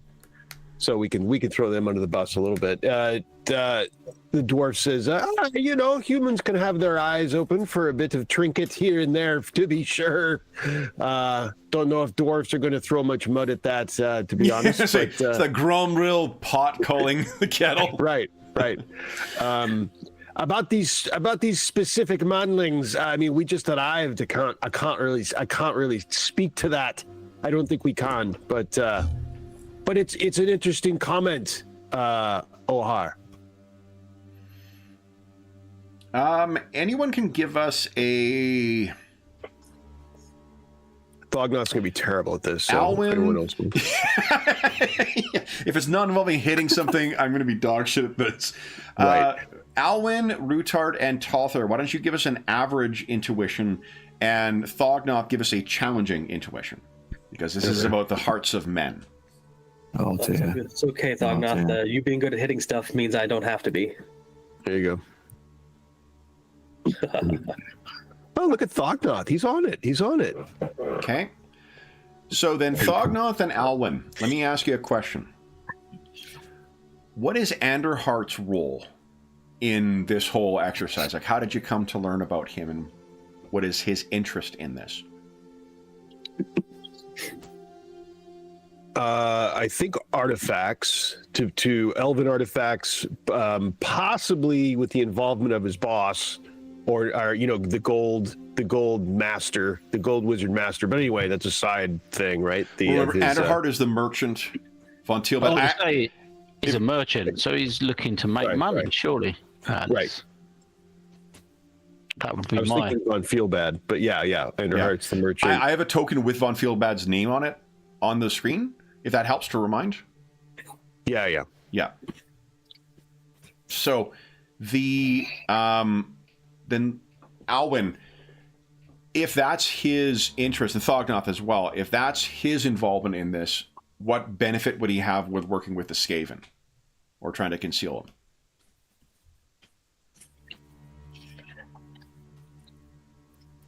Because even if you don't know the person, what you could consider is, well, what is their interest? What are they doing? Why would they help the Skaven? I thought it was Zakon, the elf wizard, that was working with the Skaven. Yeah. Yeah, I have that in my notes. It might have been a suspicion, if not knowledge, but either way, that he was the one working with the Skaven, yeah.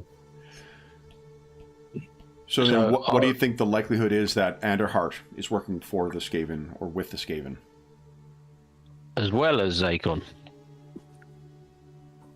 I mean, they're in cahoots. We've thought the Zakon and Anderhart were in cahoots, have we not? No, we don't have any information to that. Okay. No. And so Grozum has been working with which one? With Anderhart. Anderhart and the Gold Wizard are the ones who have actually commissioned him to work with Orhar, because otherwise a dwarf wouldn't work with a elf. Orhar thinks that Grozum is working for him to unearth this stuff, but secretly he's doing it at the request of the wizard and the merchant, who intend to swoop in and snatch at stuff. That's what seems to be the case. So it's quite plausible that Anderhart would get the Skaven to recover the artifacts and just sell them to the highest bidder, whoever that would be. Because if he's looking to make money, that would be one way to do it. Snatch them from before the elves get them. So that's an option. I mean, yeah. I wouldn't have thought the humans are massively interested in the significance of these artifacts, other than they're wealthy and worth a lot of money. And you mean the non-wizard humans, right? Yeah.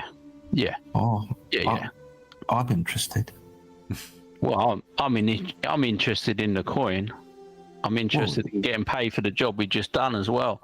But it's got our lives on the line. It's magic, though, isn't it? Is it magic, these things? Well, we don't know that.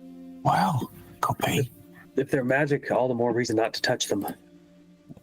Yeah, we're already carrying some cursed book around with us.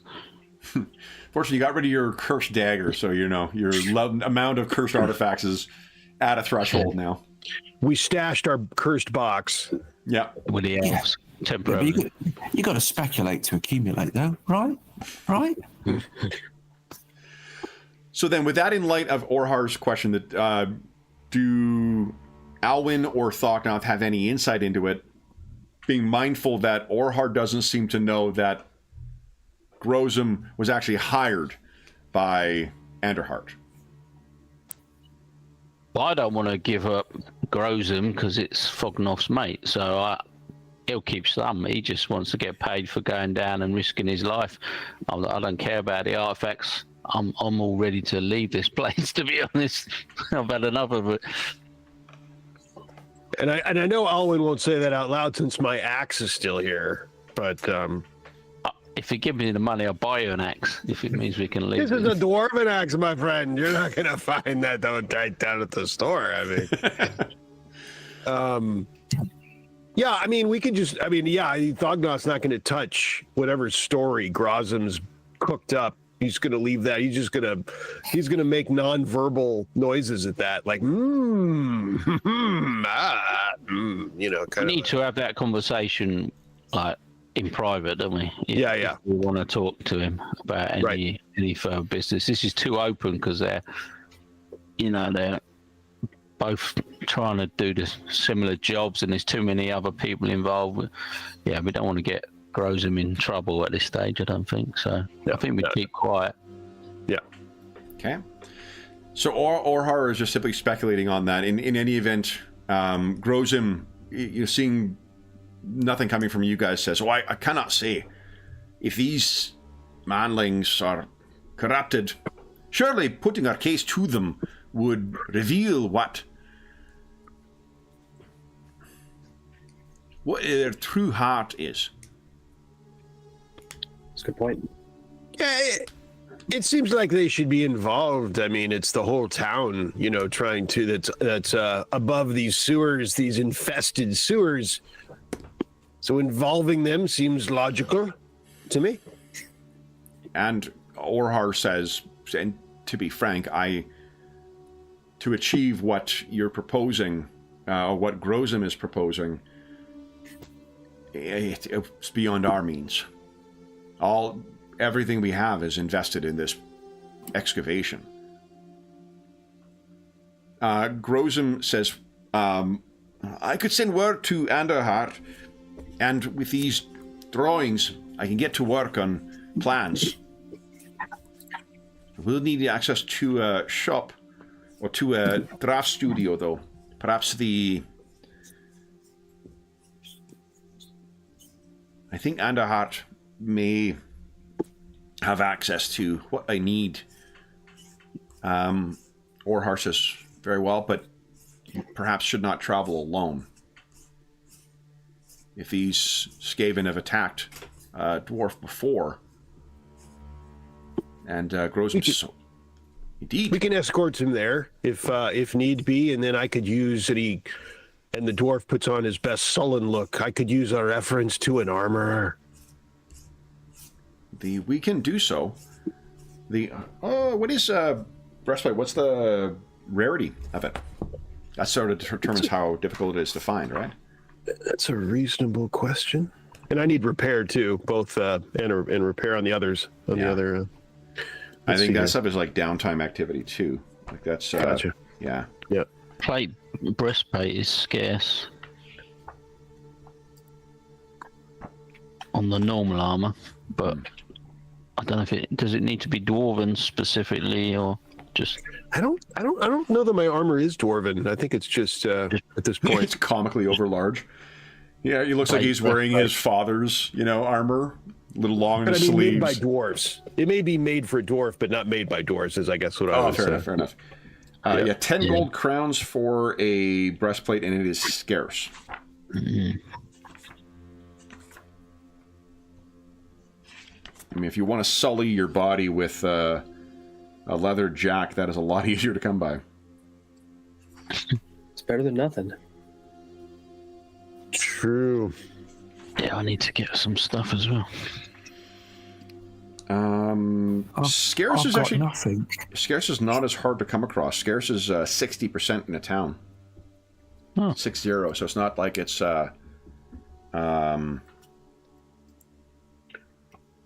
not as difficult to come by as like Grom roll plate or something like that. I'm nowhere near 10 gold crowns anyway, so that answers that. What is the outstanding pay? Because that would be due now that you've returned with that information. Well, he paid us 3 gold each, so I don't know if that was half up front, was it, or I don't know. But that's what he paid us before. I actually don't recall offhand if it was. I think that was a 10th, Alwyn. It was a 10th, and then we're due 90% on the back end.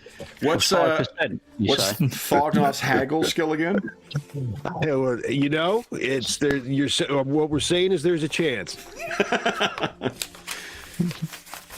Let me see if my notes reveal anything here. I don't really remember. I just wrote down we got 3 gold each, but Yeah. I don't know what the agreement.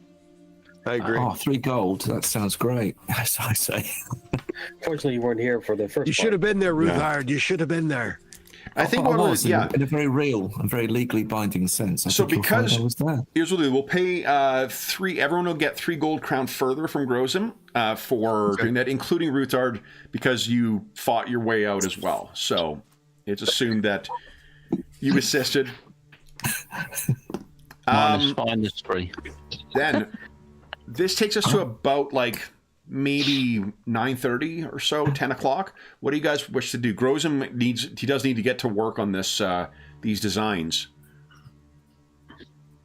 I'm going to work on equipment, I think. Get that. Well, hold on.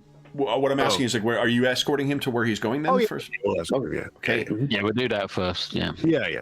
And then, as far as equipment, what are you guys thinking? Are you trying to go around and buy stuff, or Probably. Yeah. I mean, I have a lot of stuff needs repair, so I need an armorer in general to drop off my after the escort business.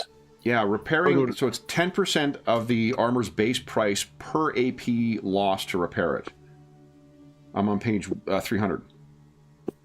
Yeah. If your armor, here we go. If your armor is completely broken, it'll cost you 30%, 30, of the armor's base price to fix. Oh. And you'll likely be waiting some time for it to be fixed, it says. So. I mean, I got a ways for my back to be good too. My armor can be. Yep. That's 33% too. I mean, so that's way cheaper. Way cheaper. Oh, yeah. Huh? it's like 3 gold. Yeah. Easy come, easy go. It's Kazalid for treading water.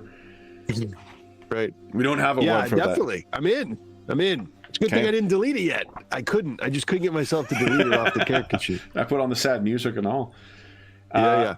Here, I'm going to take a look at if there's anything for crafting in here. In the downtime.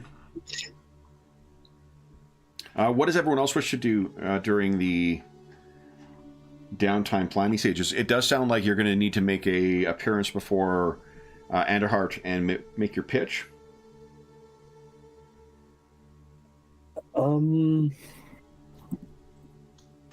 Talther does want to get some armor. Yeah, I think we all need. I think he's been barred from every armorer's shop in. No, I'm kidding. You can still. I'm not trying to haggle this time. I'm just paying straight up. Ruthard can haggle, right? Maybe Ruthard can take a shot at it of a little. Yeah, Dazzle. I'm absolutely going to try and Get him down. I want Get him to down buy for us. I want to buy some armor, a blade, and a nice hat. Okay. And I'm prepared to haggle for it. Excellent. That never goes poorly. Is there... There's no crafting skill, right? So... Art. There we go. Cartography, engraving, mosaics, painting, sculpture, tattoo, weaving. Because it's not art. There's a picture of someone working a forge on page 119.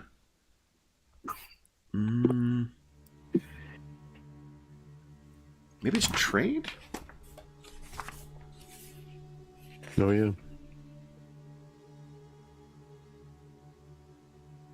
Apothecary, calligrapher, chandler, forgive me, carpenter, cook, embalmer, smith, tanner. There we go. So trade. It's an advanced skill. Ah, yeah. Because Okay. it's craftsmanship as well. Oh, Isn't it? no, it is trade. There it is, down the bottom there. Yeah. Okay. Hmm. So, Only trade I got is smuggling. It's not that good though. crafting endeavors on page 197. Oh, that's- There we go. That's pretty cool, though. I could do with some of that. Okay, in general, raw materials to create the trapping of your choice will cost a quarter of the trapping's list price, must be purchased before crafting begins. So it actually, if someone was capable of smithing it from the beginning, that'd be even cheaper than repairing it, Thognoth. Do we have anyone with trade by chance? Oh, it would take trade with the specialization. That's going to be pretty rare. I don't know if anyone Yeah. has that. Good. And it Oh, yeah. is a challenging test to craft a breastplate.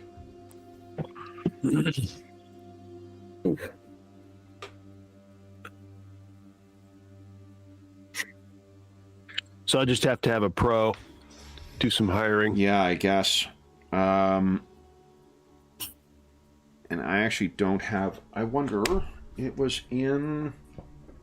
Oh...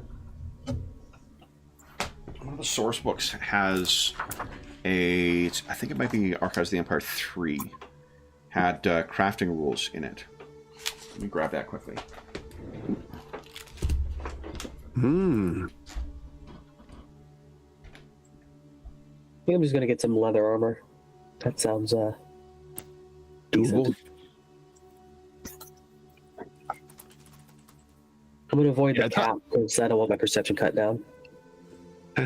I don't find it to be a problem, Talther. I don't know what you're talking about. You're good at combat. I'm good at looking and There you go. saying prayers. I need to see who I'm targeting Yeah. before I accidentally drown somebody.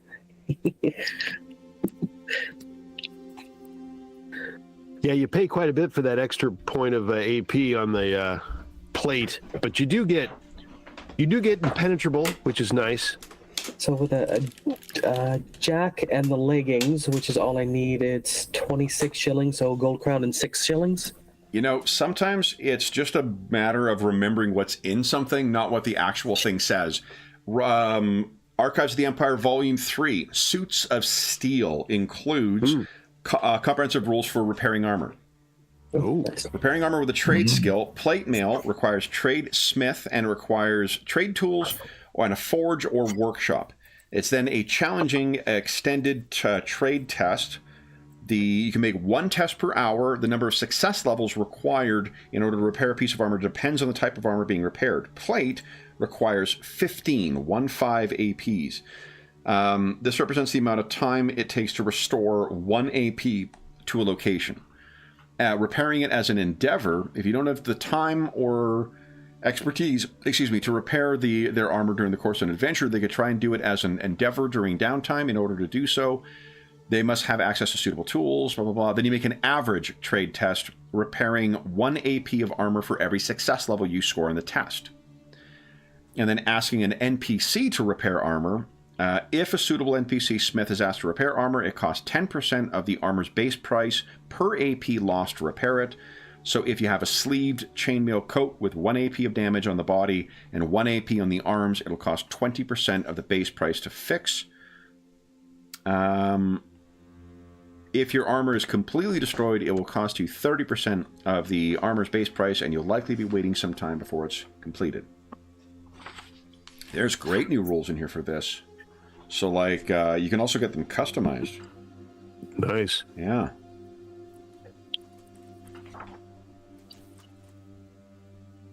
Yeah.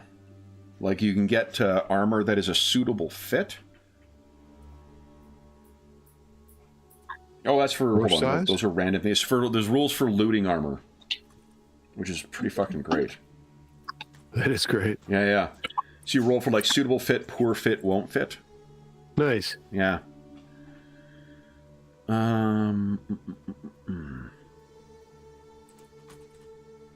Yeah, and then there's the critical deflection rule here. as well. Cool. That's great. Yeah. All right, so then...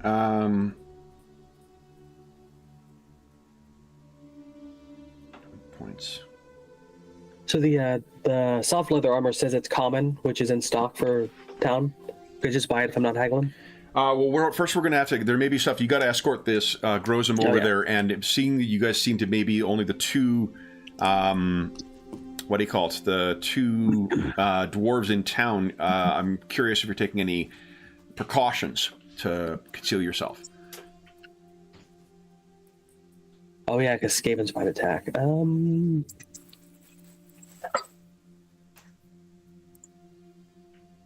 know. I'm feeling unusually brave as far as being out of the sewers. So less convinced. I'm just like, let's go. Like we could do misdirect or something. Where they like wearing cloaks or I mean, the only thing you could do maybe is pretend to be halflings, maybe, because there's plenty of them about. Similar height, are they? Yeah, it's just the width. Grozum gives you Thog the look of like, what the fuck is he just saying? He's joking. But you've done joking or not? You've done a great service to him, so he doesn't say anything out loud about it. But he does give him a look of like, see, think we're a bunch of turnip growing. He's got a peculiar sense of humor, but it grows on you. It grows on you. He's joking. He's joking. Yeah, what he does is he needs more ale, so he just starts joking. It's part of his thing. This is happening in Kazalid, I imagine. Yeah, sure. Yeah. Oh, I must say I've got no ear for the manling sense of humor, so... Who does? But I have spent more time with him. I give Alwyn a look. Like, come on now.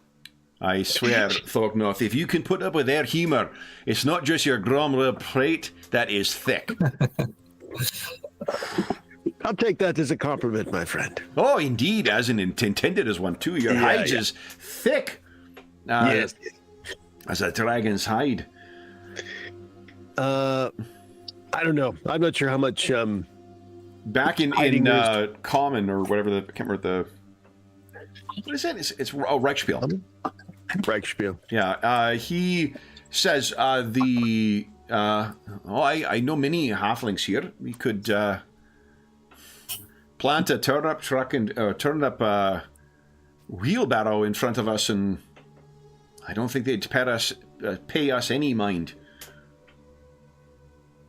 All right. Doesn't sound terrible. Doesn't sound like a terrible base plan. All right. Then, anything else you guys wish to do while at Orhan's? You've eaten your fill now? I mean, if there is a reference to an armorer, I'll take it. If anyone knows of a good, solid, has good experience with one of the maybe there's only one. I don't know how big the town is. Give us a D6 or D10 roll, please, Dognoth. Okay. Yep, there's a smith you could be referred to. Very good. I'll take the reference. Okay. So I can drop a name. Anyone else have any questions of them before you depart? I'll have a little look around, see if there's any of those elven arrows lying about anywhere. Are they scarce? Uh, It is an Actually, emporium you're in right now, so for elven goods. They are an exotic. Oh, Exotic. Ooh. So that probably makes them one step down. If Yeah, because of the elves. Yeah, that's right. So give us a D10 roll. A D10. so, that means 30%. Yeah. Yeah. Yeah. Nice. look at that. You're going to have to, like, the... give us a average haggle check.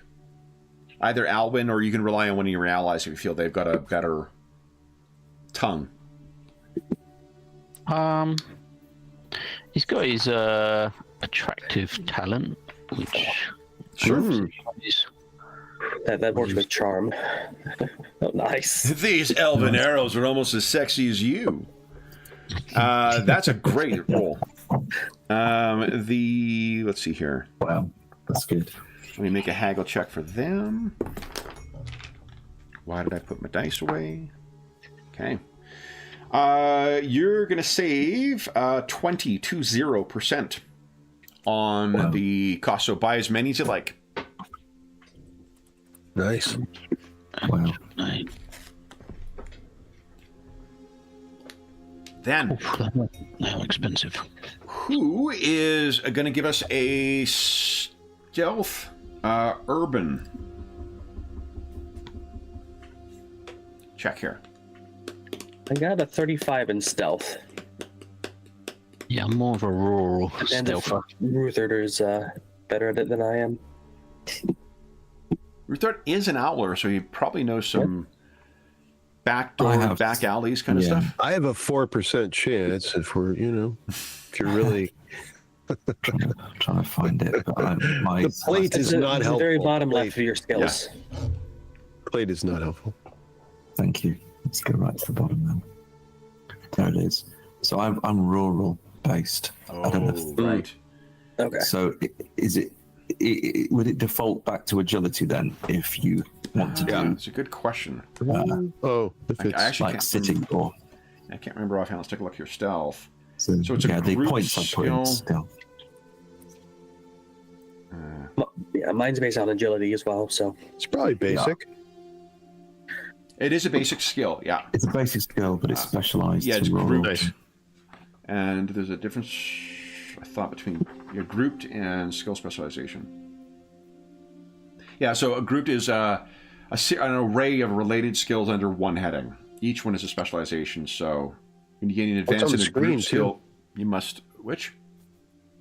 It's nice. It's on the screen. You can tell it's a basic, and it's Yeah. it's got a good screen's good too. So then it would be, just the untrained, so whatever your agility is, I guess. Retard, but this is going to be average. Okay. Oh, it'd be easy, because you've actually got some... Turns out, Grozum and Thognoth make convincing halflings. Don't say that around them, but I mean... Told you. I got a fortune there. Yeah, okay. That's all right. Come on. Yeah, his skill's better than mine by a few points. Oh, for goodness sake. This is So, Sorry. that is it okay. happens. It is a contested roll, though, so you do... All right. Well, okay. -2. Okay. All right. So Rutard is trying to take you on. Well, again, like your specialization is rural stuff, right? So you're like, maybe either trying to, show off to Talther, who seems to have some pretty accomplished friends, and has got to say, like, oh, no, don't worry, this is my area of expertise. Yeah. Notwithstanding that really rural, back roads and whatnot is more your thing than it is. That's right. Yeah. So this copse of trees over. No, wait. Yeah. Are you sure that the main thoroughfare is the best? It's the last place they'll look. Don't you worry. You are able to deliver Grozum to the Anderhart estate, and it also gives you an opportunity to have a chat with Grozum. Oh, yeah. So what, if anything, do you say? Grozum, as soon as they're like a block or two away, he says to you, Thognoth, in Khazalid once again, this new friend of yours, can he be trusted? Can we speak frankly to your friends? I think so. I've only known him for probably less than a day, but Talther seems to like him, and he's in the same boat with us at this point. It appears. So I would think so. So he nods. I mean, you could swear, gosh, this halfling speaks just flawless Khazalid.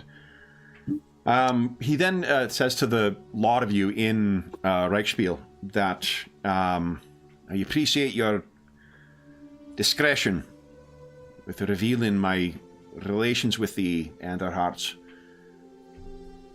I did not want to say to Orhar, but I cannot think how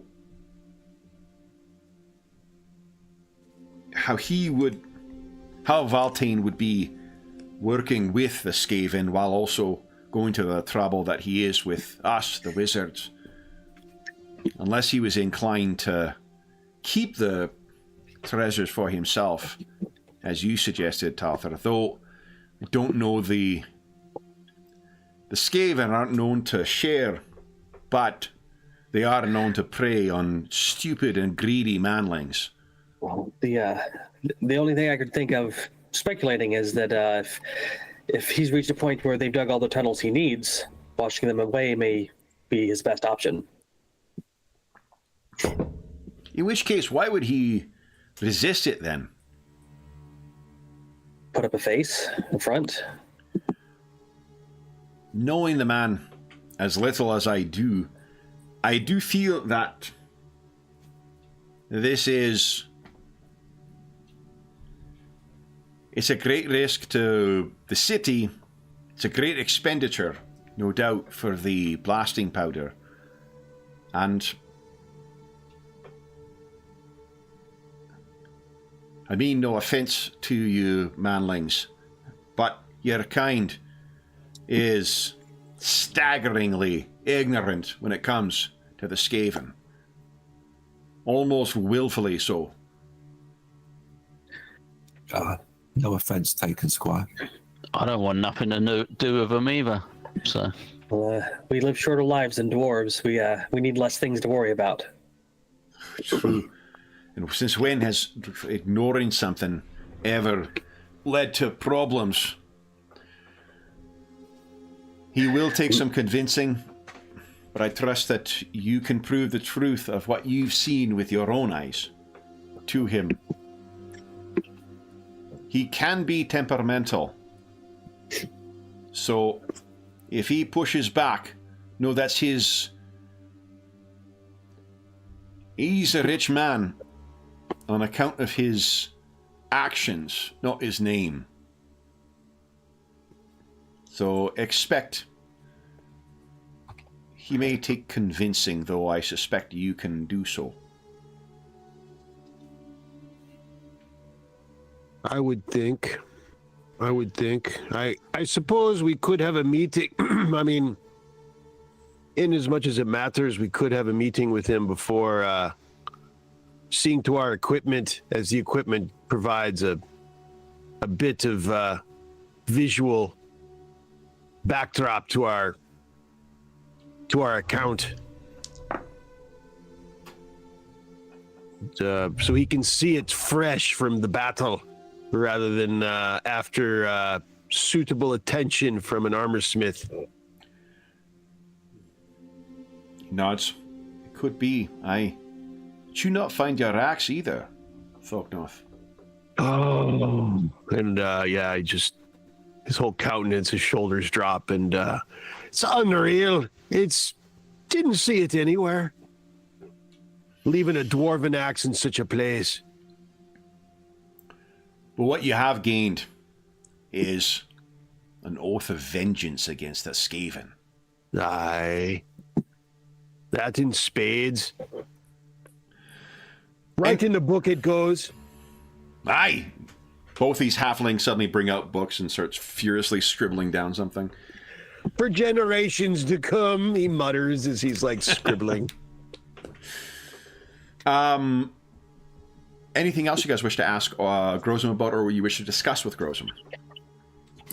I will say, Grozum, so are you going to tell this Anderhart that you plan to flood the tunnels to get rid of this Skaven and see how he reacts?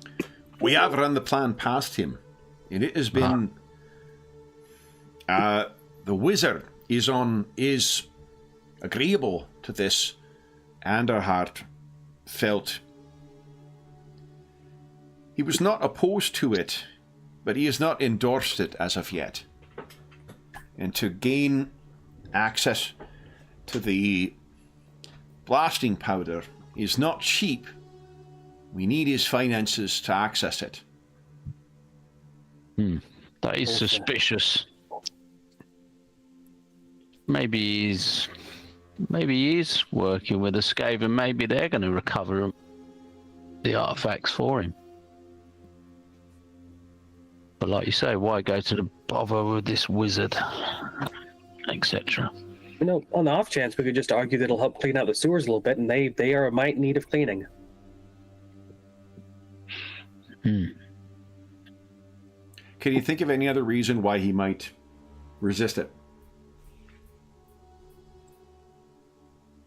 Aside from being in cahoots with the Skaven? He's nothing to do with the town per se, is he? He's not worried about the town, the danger. He lives here. His fortune was made here. Oh, he does live here. All his investments are in the Silver Train. Yeah. I mean, Grozum's residence got burnt up, and if they're Skaven, there's no reason that they wouldn't do it again if they're after a certain person. So he's got a risk of fires. I mean, I'll ask Grozum, was he worried about damage to the town and the potential risk?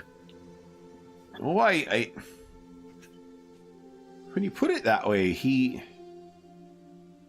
man's mind is always on silver, but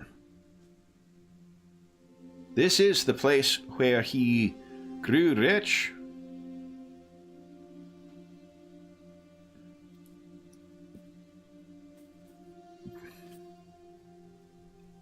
We are trying to minimize the risk to this plan, but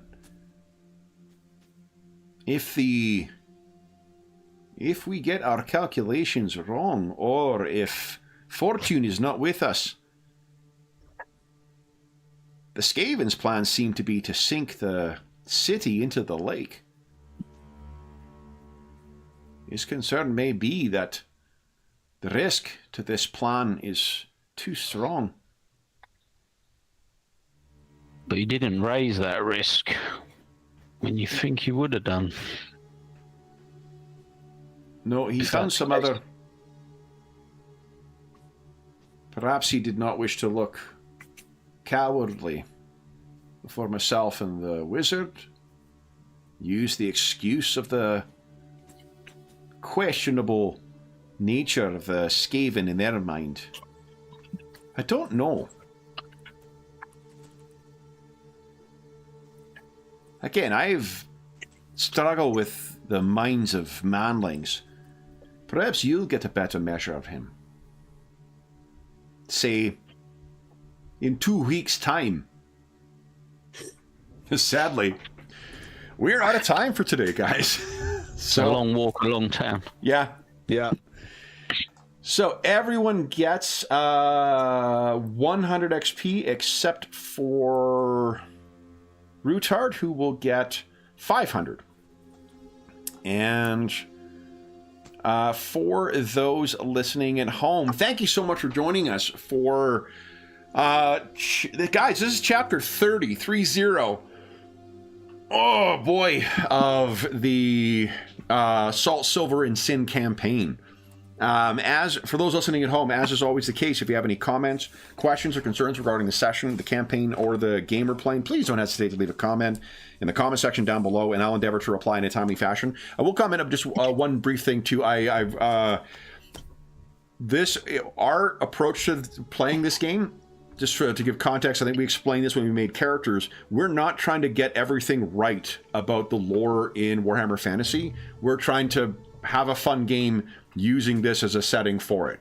So if there are things in our game that differ from what is official canon or whatever else, it doesn't fucking matter. And I will tell you that I'm just deleting comments where there is trying to be corrections for lore. Our intent is to have a fun game using this setting to make our story, not to try and accurately capture what a specific aspect of lore is. So it's great that the setting has so many passionate fans for it, but I don't think it's adding anything to try and correct or amend or question what, certain elements in the setting are for us too. So if that's not how you don't want to run the game or how you want to run it at your own table, that's absolutely fine. Everyone finds the right way to run the game at their table. For us, I don't give a shit if we've got something wrong or something else has said something somewhere different or there's a different interpretation of it. It doesn't matter for the purpose of our table. So That said, people have been very, very kind in the reception of this campaign, so we do really appreciate that.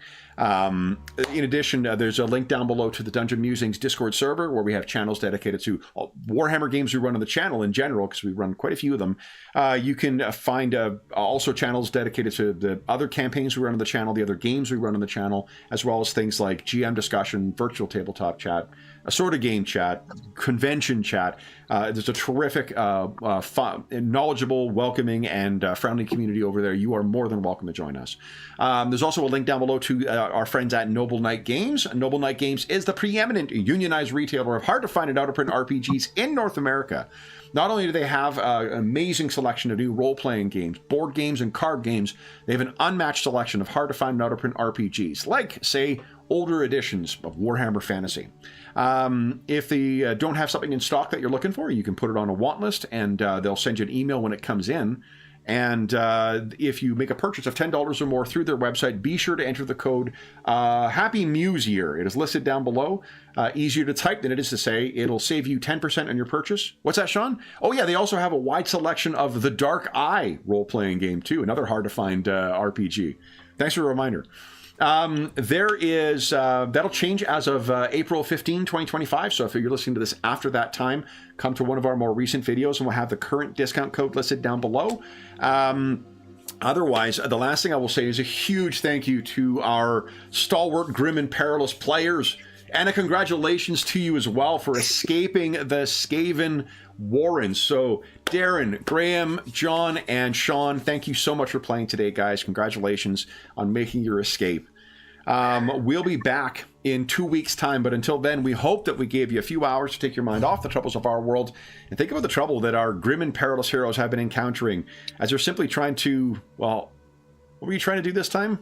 No, now you're trying to flood an entire Skaven army. So, as they're simply trying to do that. And until we see you again, stay safe, stay healthy, and happy gaming.